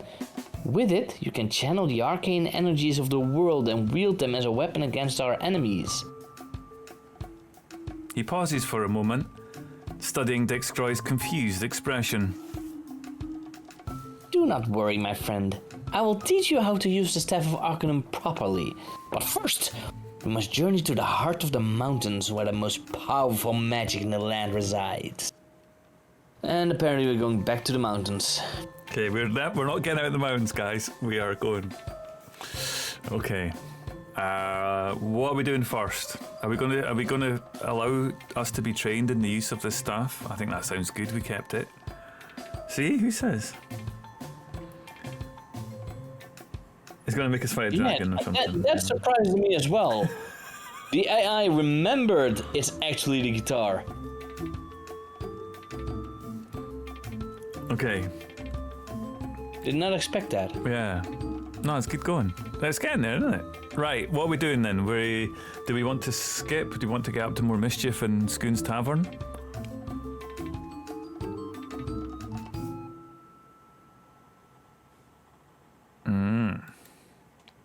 Let's first continue in the city. Storm Pursuers wants to see a bit more. Okay, we will not continue our trade. Okay, so hang on. Let's try another poll. Since we've got some contention here.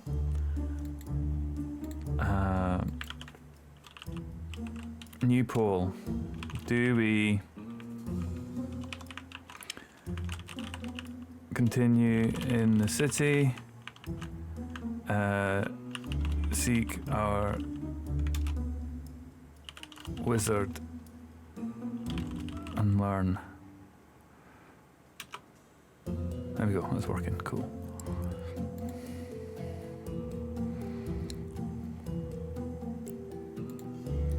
Okay, so we've got a new poll up. Do we continue in the city or do we seek our wizard and learn? Currently, 67% for continuing in the city with now moving back to 50-50. So if anybody wants to see any which way, you're going to have to put some points down on this. Seek our wizard and learn. Oh, back to 50-50. The points are going down. Back to 50-50 again. It's a close spot. We need some extra people in this poll. 10 seconds left. We need some more people to come in and help to push this one way or the other.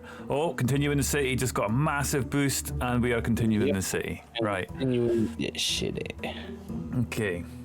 So we will not necessarily seek off our way straight off. Okay. I say, but first we have business in the city.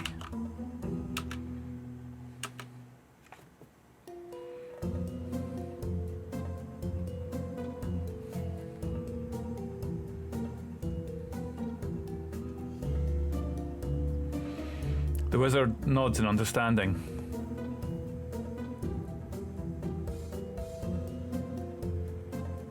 That's you, Skoen. Very well. We shall make a detour to the city before continuing our journey. He leads Dick Kroy out of the... I think we're going to have to edit that tavern. And into Snowy Mountains.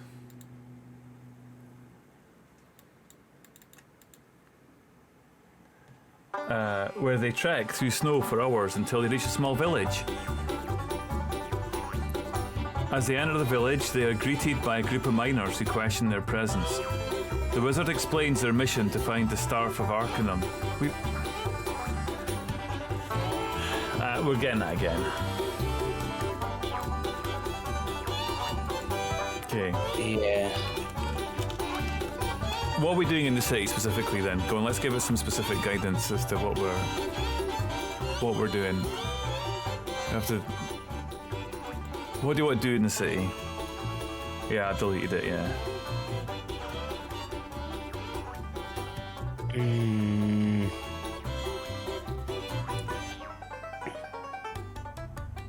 There we go. Yeah, good point. Let's collect the award for the competition.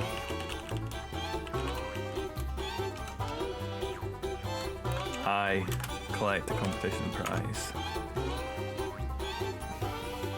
Dick Kroy collects his prize from the wizard, a rare tome of ancient spells. As he leaves the tower,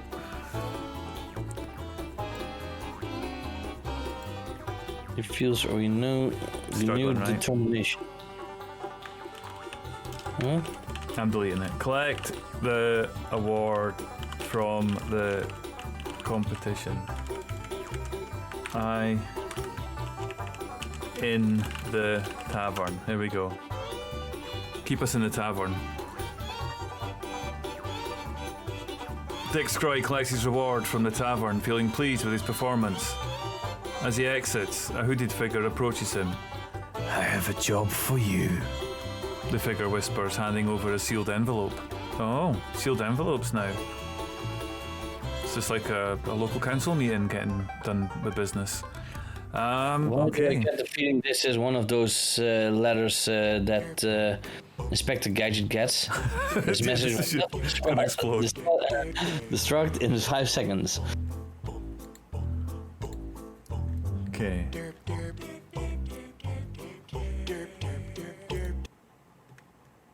Oh, that's a great song. Okay. So, what are we going to do now? More info in the prompt really helped there. Yeah. Okay. So, open envelope. I open and read. Open the envelope and read the contents.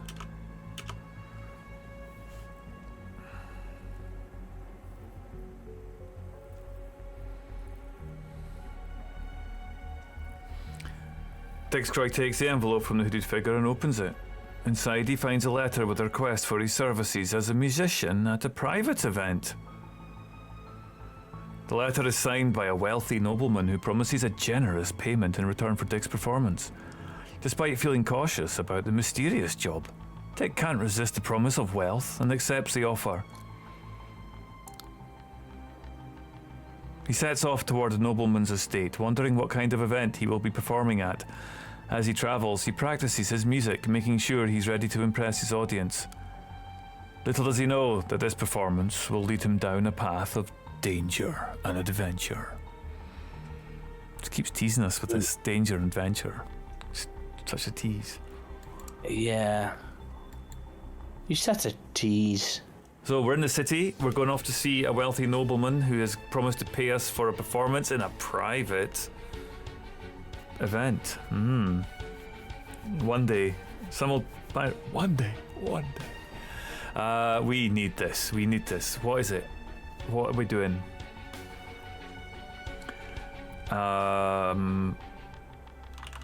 Describe the nobleman's residence where the event is held.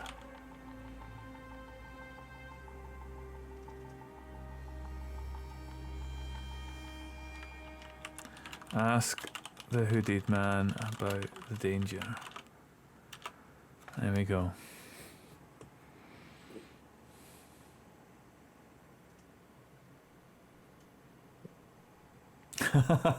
Dick Kroy turns to the hooded figure and asks about the potential danger of the job. The figure remains silent, leaving Dick to wonder what kind of trouble he might be getting himself into. Wouldn't it be good to know? Wouldn't it be? Yeah. Okay. I'm starting to distrust this hooded figure, but that's a common thing with hooded figures. Attempt to reveal. Pull back the hood.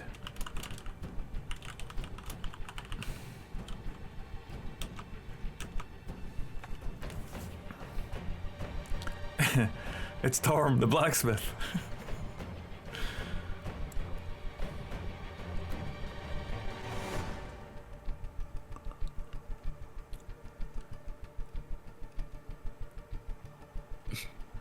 Dick Kroy reaches out to pull back the hood of the mysterious figure, but the figure steps back and raises a hand, signaling for him to stop. Okay. I mean, we're in a personal space issue here, right? He wants to remain anonymous. We let him. Use. Okay. I use my cat night vision to see the hooded figure's face.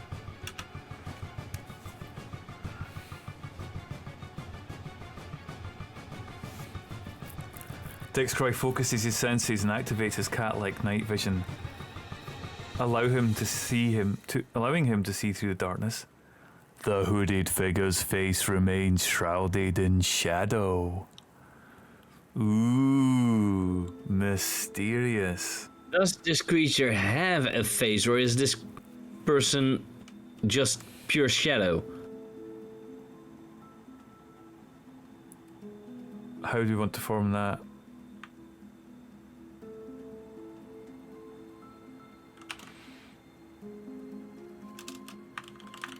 Can I tell if this person has a face or is just made of pure shadow?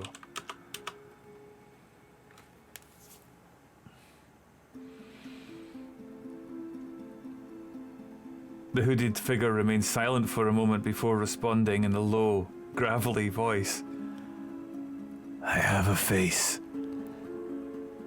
but it is not one that you would recognize, Samurai Bard. The figure steps closer, and Dick can see that the face beneath the hood is indeed unusual. Elongated and pale, with sharp features that seem almost inhuman. That's good. That's good. Oh, that's good. This is pretty good, yeah. Ask the...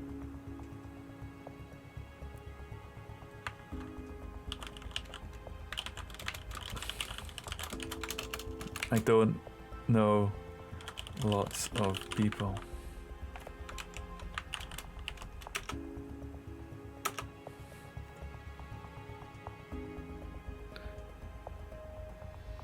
True. We are cats, so we are also inhuman. Dick Kroy chuckles at the hooded figure's response.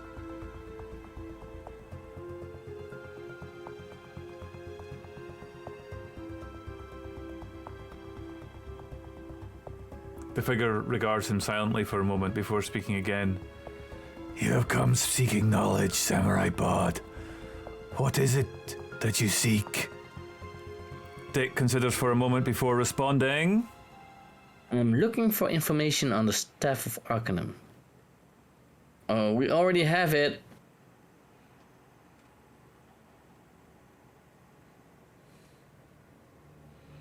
Seriously, how many times is he going to bring back the Staff of Arcanum that we already have?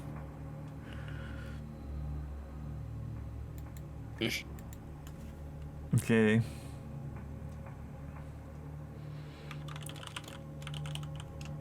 Ask the hooded. It doesn't deal well with deep level thinking, does it? Ask the hooded figure if it is a vampire.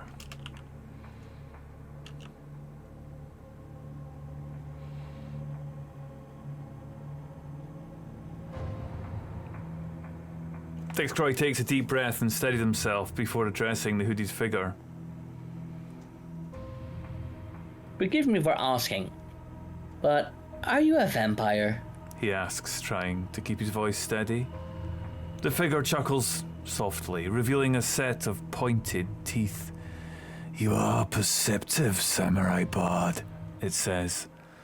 I am indeed a vampire, though I assure you that I mean you no harm. Dick nods slowly, taking in this new information. He had heard tales of vampires before, but had never actually met one in person. He wonders what other secrets this tower might hold. This city might hold. Whether he's truly prepared for the challenges ahead, but for now he knows that he must focus on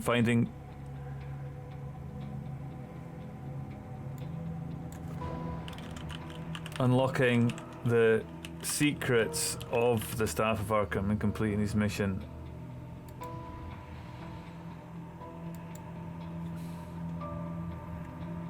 Unlocking. It's not unlocked. Oh yeah, unlocking. Yeah, I should get that right. See, I also am fallible.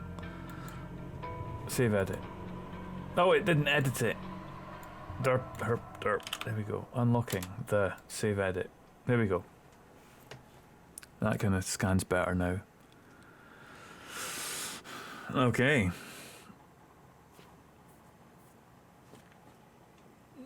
We went this way to see. Yeah. Okay. We have a vampire. We're dealing with vampires in the city. This is I'm news. almost thinking of doing like break off the table paw of a piece of the table and stab it in the heart. Okay, do we fight the vampire? Okay. Exclamation, new poll. Do we... Vampires are evil. Fight the vampire? Continue on.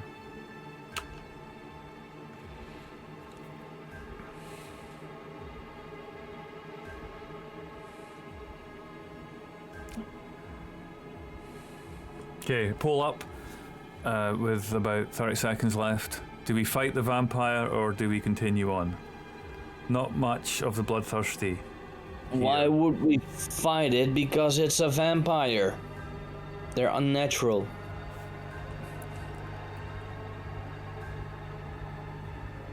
Buy the vampire steak. That should have been option 3. Steak, raw. Okay, 4-8. We're just about done. 4 seconds left, and it looks like we continue on. Okay. Avocado on toast is lovely. Right. Okay. Super tasty stuff. Right then. So our mission was to go to this rich noble's house. Ask vampire if it knows who the rich noble is.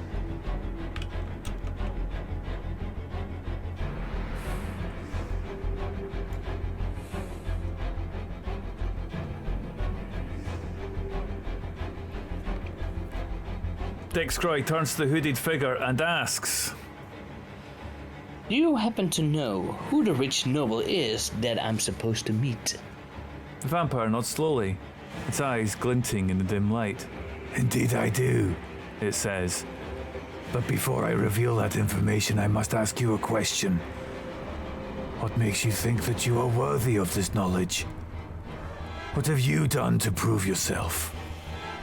Dick takes a deep breath, trying to gather his thoughts. He knows that he has faced many challenges on his journey so far, but he also knows that there is still much more to come.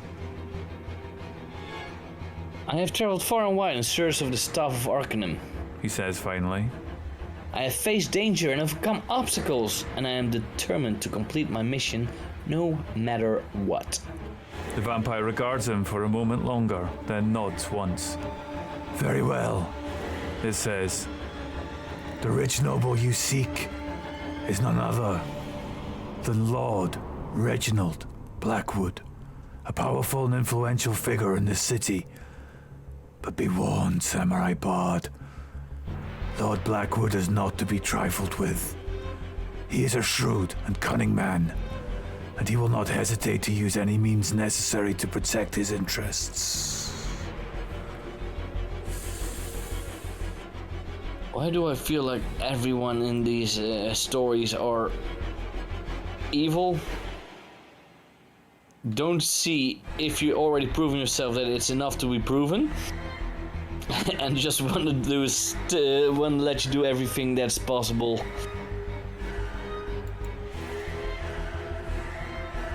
I mean, getting the staff, isn't that proof enough? I mean, yeah, going down the back of the couch to find it, that is fantastic stuff. Yeah. Hey, okay. he doesn't have to know that. Yeah, for sure. No, it's like, look, nobody else thought of it. This whole entire wizard's tower filled with super intelligent planar traveling wizards, and nobody thought to look behind the couch apart from me. It's like, that's important. We should celebrate that fact. Okay, what are we asking? Print out the exact content of the letter in the envelope. Let's. I think I know what. I think I know.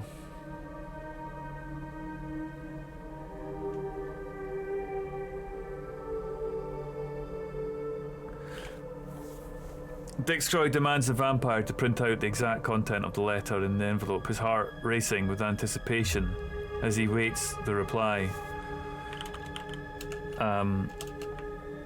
I note my heart is racing while I anticipate the vampire's reply.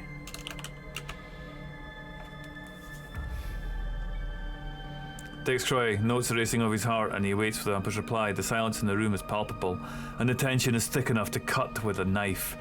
Finally, the vampire breaks the silence and hands over the letter. Dick eagerly reads the contents, his eyes scanning the page as he takes in every word. What secrets will this letter reveal? Yes, that's what we are trying to find out.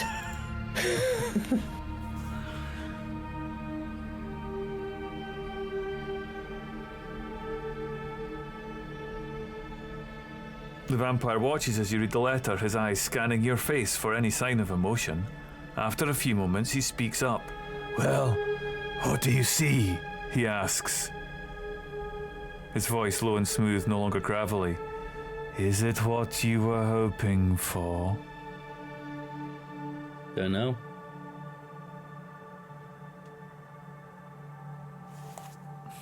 Yeah. That's right, like that, yeah. What text do I see in the letter?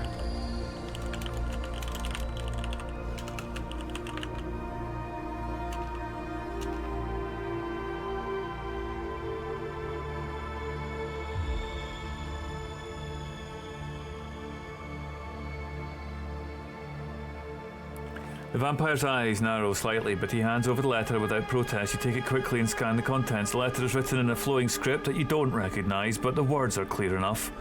It seems that the letter is from someone named The Collector, and it contains instructions for finding a rare and valuable artifact. The Collector claims to have information about the Staff of Arcanum and promises to share it with you if you can retrieve the artifact. Oh, it's just... As you finish reading, you look up at the vampire, who is watching you intently. Who is this Collector? You ask, your voice calm and measured. And what is the artifact he wants me to find? And please don't tell me it's Infinity Stone.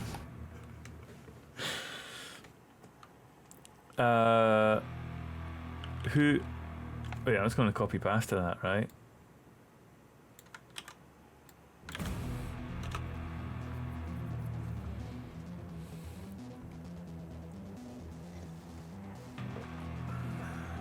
The vampire's eyes narrow even further and he crosses his arms over his chest.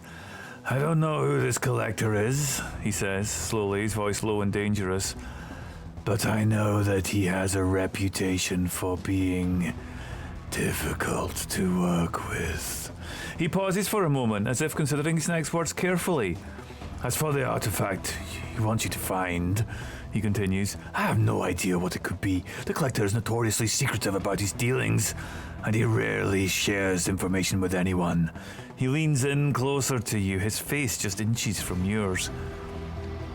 But if you're thinking of working with him, he says softly, you should be very careful. Very, very careful. The collector is not someone to be trifled with. You already knew this. What? Okay.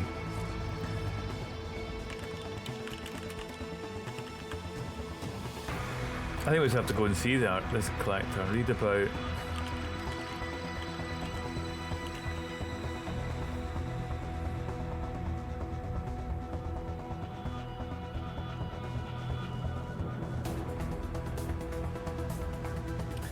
You know, thoughtfully taking the vampire's warning at the moment you decide to change tactics.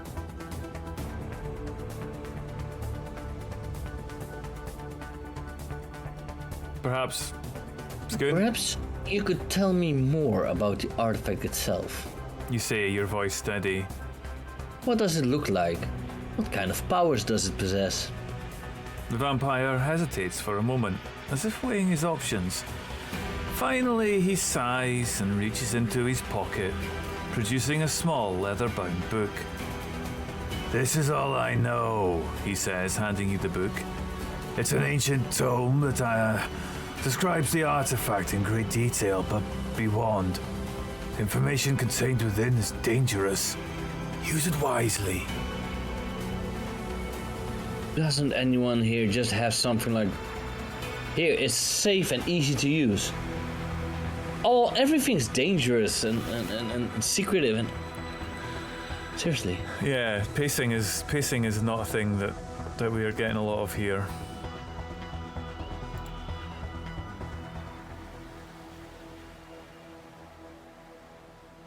Okay.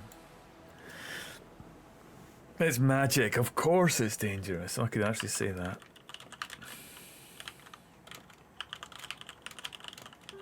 Yeah, pacing is really hard with the AI. As you take the book from the vampire, you can't help but chuckle at his warning. It's magic. Of course it's dangerous. You say with a grin. You flip through the pages, taking in the intricate drawings and descriptions of the artifact. It's clear that this is no ordinary object. It possesses incredible power, and could be incredibly useful in the right hands. But as you read on, you begin to understand why the vampire was so hesitant to share this information.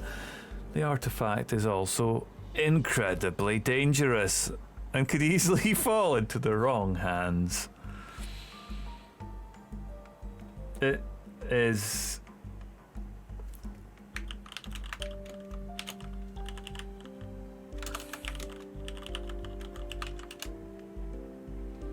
Yeah. Yeah, there we go. I'm going to do what Stonebridge Studios. I was thinking the same thing. Yeah. The vampire looks at you warily, his eyes darting back and forth. I cannot say its name, he whispers, for fear of drawing attention to it. He leans in closer, his voice dropping to a whisper. But I can tell you this. It is a powerful object, capable of great destruction in the wrong hands. It has been lost for centuries, and many have searched for it in vain.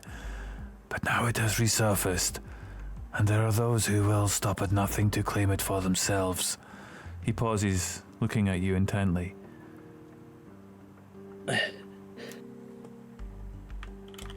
You know what Stonebrick Studios is saying? I think that might be a fun thing to try.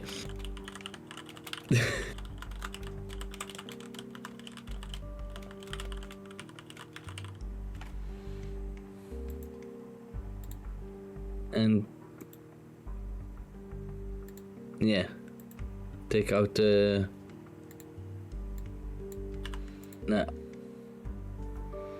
There we go.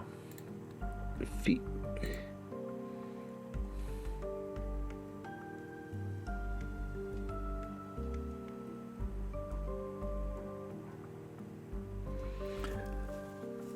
As Dix Kroy raises the staff of Arcanum, a bright light envelopes the room. The vampire recoils in fear, but before he can react, the artifact materializes on the ground in front of you. It is a small, unassuming object. A plain-looking stone with a faint glow emanating from within. But as you approach it, you feel a strange energy coursing through your body. You realize that this artifact is more powerful than you ever could have imagined, and that its true potential has yet to be unlocked. The staff makes everything way too easy. It's too overpowered. That's good though, we're getting some progress. It's going to be a one-shot at this rate. We've got the Staff of Arcanum, we've got this... Right, we've got this thing now. The vampires recoiled in fear. The artifact is no longer lost. What do we want to do with this artifact? Success, yes, absolutely, success. Very good.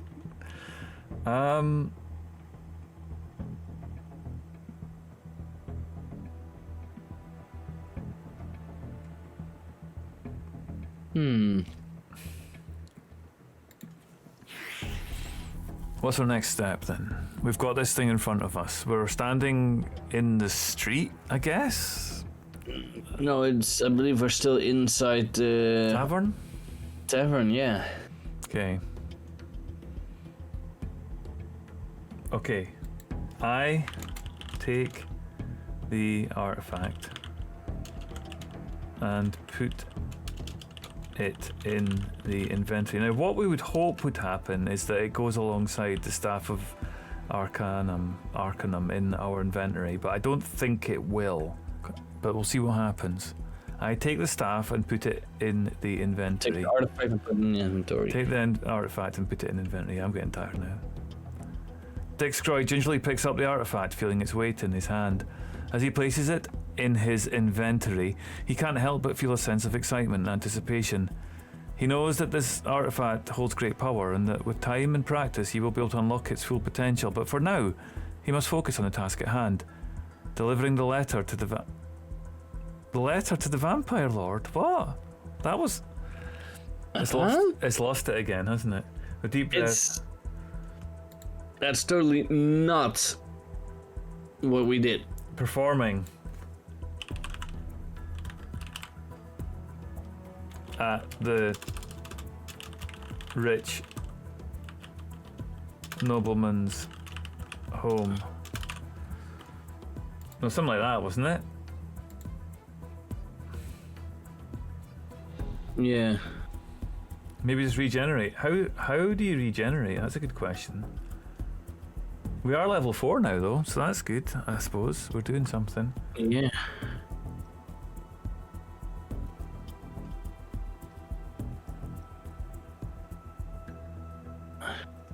Or move the story back. Yeah, I think we need to get on with it. So we've got this thing, we've got this MacGuffin, but it hasn't gone into our inventory. We don't actually have a name for it.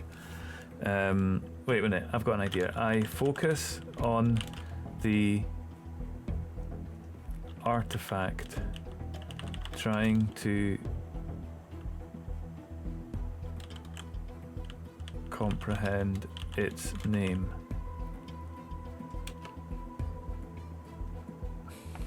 Dix Kroy takes a moment to study the artifact, searching for any clues to its true name and purpose. As he turns it over in his hands, he feels a faint hum emanating from within, hinting at the power lies. Yeah, okay, well, that's all we're getting just now. That's so. I'm just going to scroll up a bit because I've forgotten, because we got so entrenched in this discussion with the.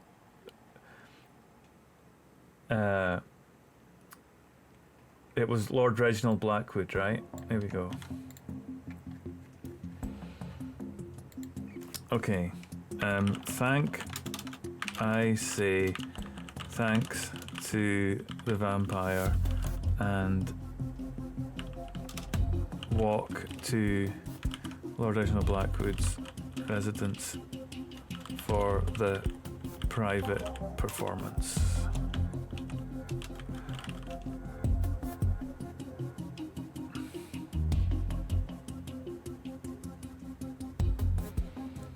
Dick Kroy nods to the vampire, thanking him for his assistance. With the artifact safely in his possession, he sets out toward Lord Reginald Blackwood's grand estate, where he has been invited to perform a private concert. As he walks, he can feel the weight of the artifact in his pocket, its true name still eluding him. Okay. Okay. Yeah, what are we doing? What do you mean? It looks like it's getting back on track again.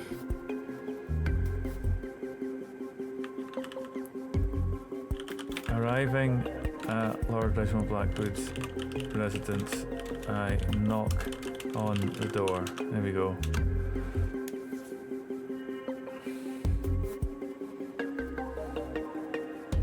Dick Kroy arrives at Lord Reginald Blackwood's residence and knocks on the door. The sound echoes through the grand halls, and soon a servant appears to escort him to the performance hall.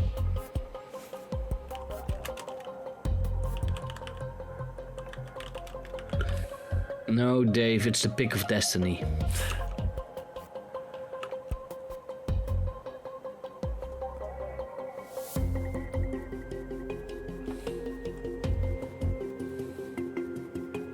Oh. The servant nods and leads Dick Kroy through the winding halls of Lord Blackwood's residence. As they walk, Dick can't help but notice the opulence of his surroundings. Ornate tapestries hang from the walls and intricate chandeliers cast a warm glow over everything. Finally, they arrive at the performance hall, an enormous room with high ceilings and rows upon rows of seats. A stage sits at one end, and as Dick steps onto it, he feels a thrill of excitement run through him. He takes a deep breath and begins to play, his fingers flying over the strings of his electric guitar. The sound is powerful and haunting, and soon the audience is completely enraptured. As the final notes fade away, Dick looks up to see Lord Blackwood himself, standing in the back of the room, a look of awe on his face. Skoen, he says, clapping slowly. Absolutely magnificent. Okay. Yeah, let's ask for the payment.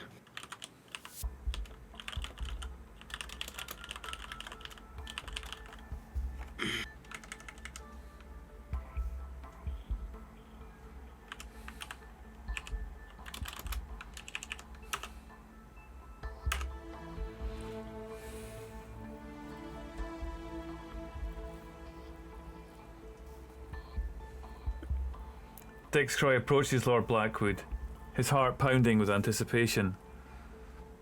My lord, He says, bowing low.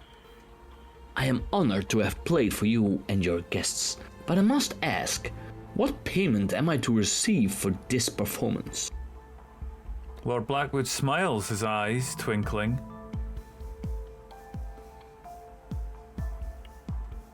Oh, I need to do Lord Blackwood as well? Payment? He says. I the pleasure of playing in my halls, payment enough. My dear bard, but if you insist, I can offer you a small sum of gold. Would that suffice? Let's make that a poll. Oh, Would it suffice, yes or no? okay, yeah, let's do it.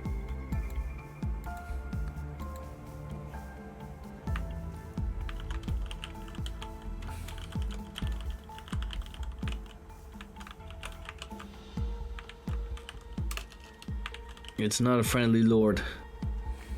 Pulls up. Will it suffice? Yes, no. If you ask me, I would say no. Okay, it's now 4-1 on the vote cast for will it suffice? We want more. 5-1. No, we're going to be 6-1. We are playing hard ball with this lord. 6-1. 70. Well, some people coming in looking for some gold. The gold mongers are here. They're coming in. It's 8-4. I think if we're going to keep the lead on no, we're going to need some more votes to come in. A sum of gold is okay. The problem is in the small part. No, it will not suffice. Okay. A large sum of gold will be more fair for that performance. Exactly. I think. I mean, if he has a estate with a full-on performance hall with seats and everything, he could pay a large sum.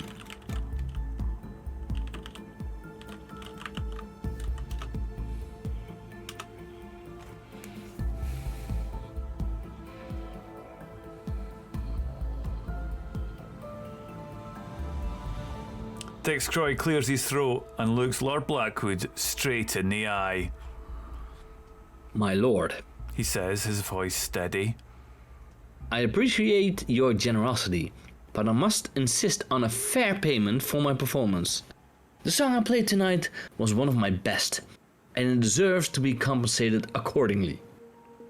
Lord Blackwood raises an eyebrow, impressed by Dick's boldness. Very well. He says with a smile. I can see that you are a bard who knows his worth. I will offer you a large sum of gold, as you requested, and perhaps, if you play for me again in the future, we can negotiate an even higher price. There we go.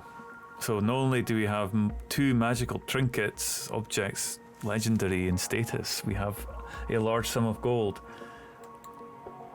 I have varying success in asking how much a large, but should we ask how much gold we have, or do we state how much gold we have? Because we can do either. A large sum of gold, but we don't know what the economy is, so that's fair as well. So, anyway, we'll ask. So, are we asking out of character or in character? I ask.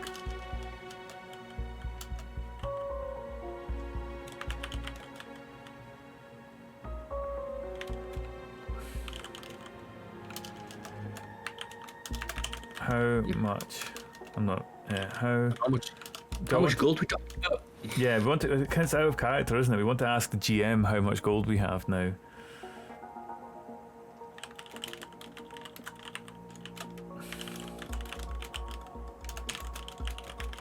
I wonder if it'll understand what that is.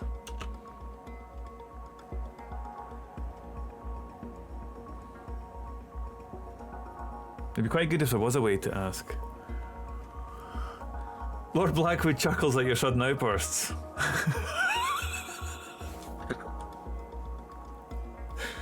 That's quite funny. Okay.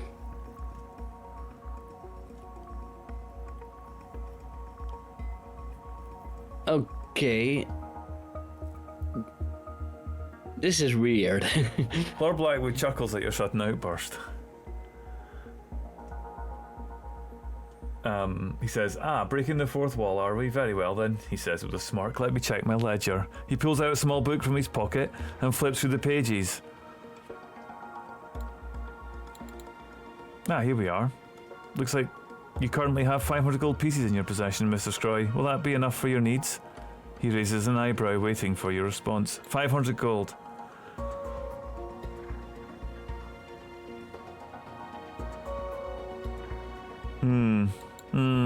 We have 500 gold. I have no idea. We have no idea if 500 gold is worth very much. Right, how are we going to wrap this up then? Come on, we need a big finale to wrap this up. It's getting late for you, and the amount of effort required to play this game against AI or with AI is not quite as fluid and easy as it might be. But still, 500 gold sounds good. I mean, we don't. Yeah, it does. Let's see. Who knows? Yeah, we need to find that out, don't we? Like, what is the average payment? Anyway, topple from the throne, the corrupt ruler of the city. Surely easy with the staff in the box. I think we should. What about trying to do something with the box? How about that? What about if we try and connect the box, the artifact, with the staff and see what happens? We could, if we want to know what's in the box, we could just quote a famous movie line. What's in the box? Exactly. Okay. Connect to. Okay. I ask Lord House of Lightwood if he would like a further performance. This one. Future. Magical. I would say. Not further performance, future performance. Oh, I was going to say I was going to do one right now. I was like, I'll walk back down on the stage and. Or would like a encore then.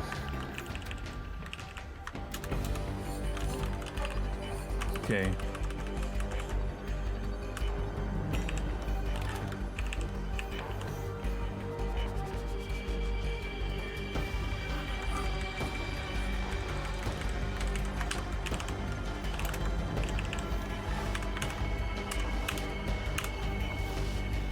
Okay.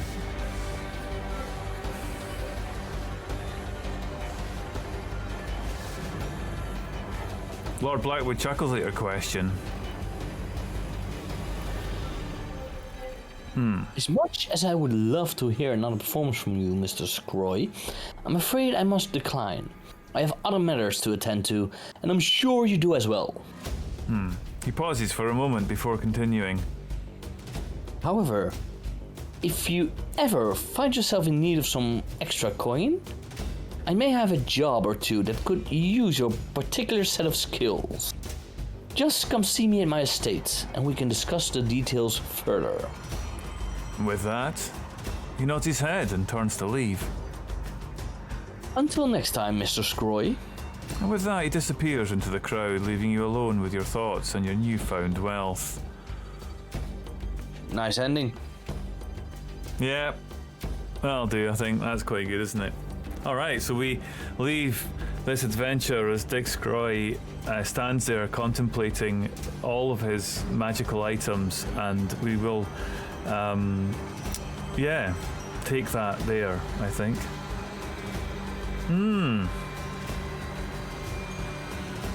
Yeah, Silver Studios, I think so. That could be the next adventure, hey Ange? Right then, so that was. Let's just wrap up. For the last couple of minutes there without the story. I mean, aside from that, Skoen, what how do you rate ArcaneLand and ChatGPT working like this? What are your thoughts? It's fun. It does create some fun things, but it has a real problem with continuity. And it really stagnates in a way, because apparently it can't set a specific goal, so it tries to turn around and go past everything instead of straight to the goal. Yeah, it does have a habit of moving the player forward without any agency and skipping the big parts, and it also has this really bad habit of teasing things without actually delivering on the detail of them. But I do kind of feel like we had some interesting bits as well, right? Any highlights that stick out, Skoen? Do you think there was anything that it came out with that you would maybe consider even using yourself or borrowing from in the future? Do you think there's anything there? Well, I did like the twist that he created in a way with our quotes, that the guy we were talking to in the tavern was a vampire. The way he went there was pretty fun.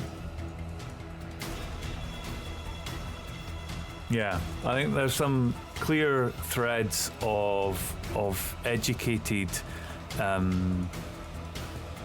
story crafting, but as Jake says, it's great for the flavor text and descriptions, but does not replace human intelligence and creativity yet.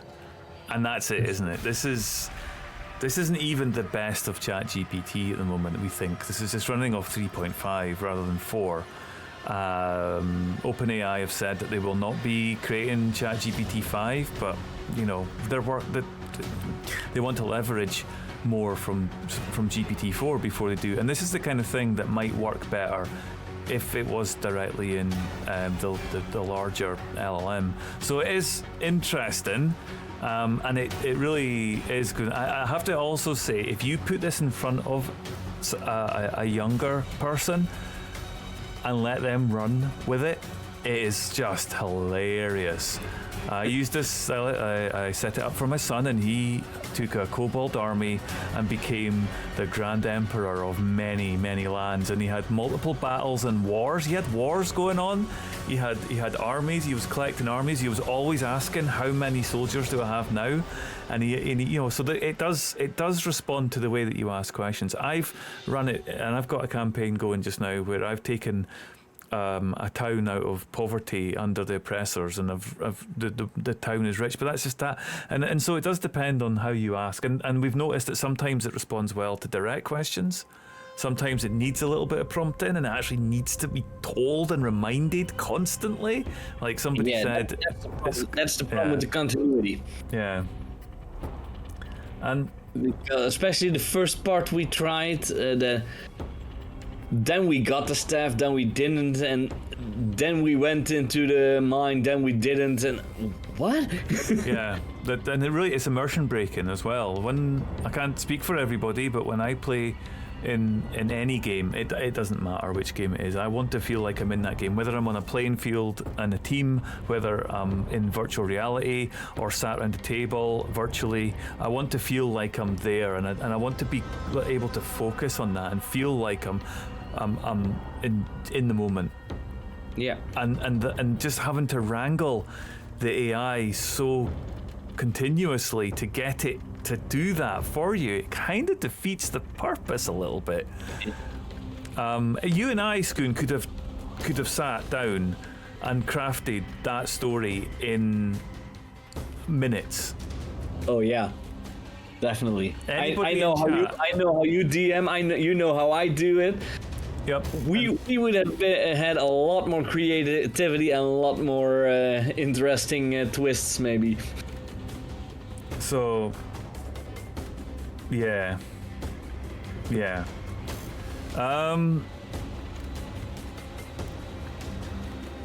So it's got work, but we're not saying that it won't get better. We know it will, and we have had some fun with it, and I will still continue to play with it as well. And I think, Skoen, you were running a bit in the side there as well, weren't you? So you've kind of had a little bit of extra going on, so it is fun. Yeah, but apparently after a while I wasn't allowed to put in more tokens because I'm not paying for it.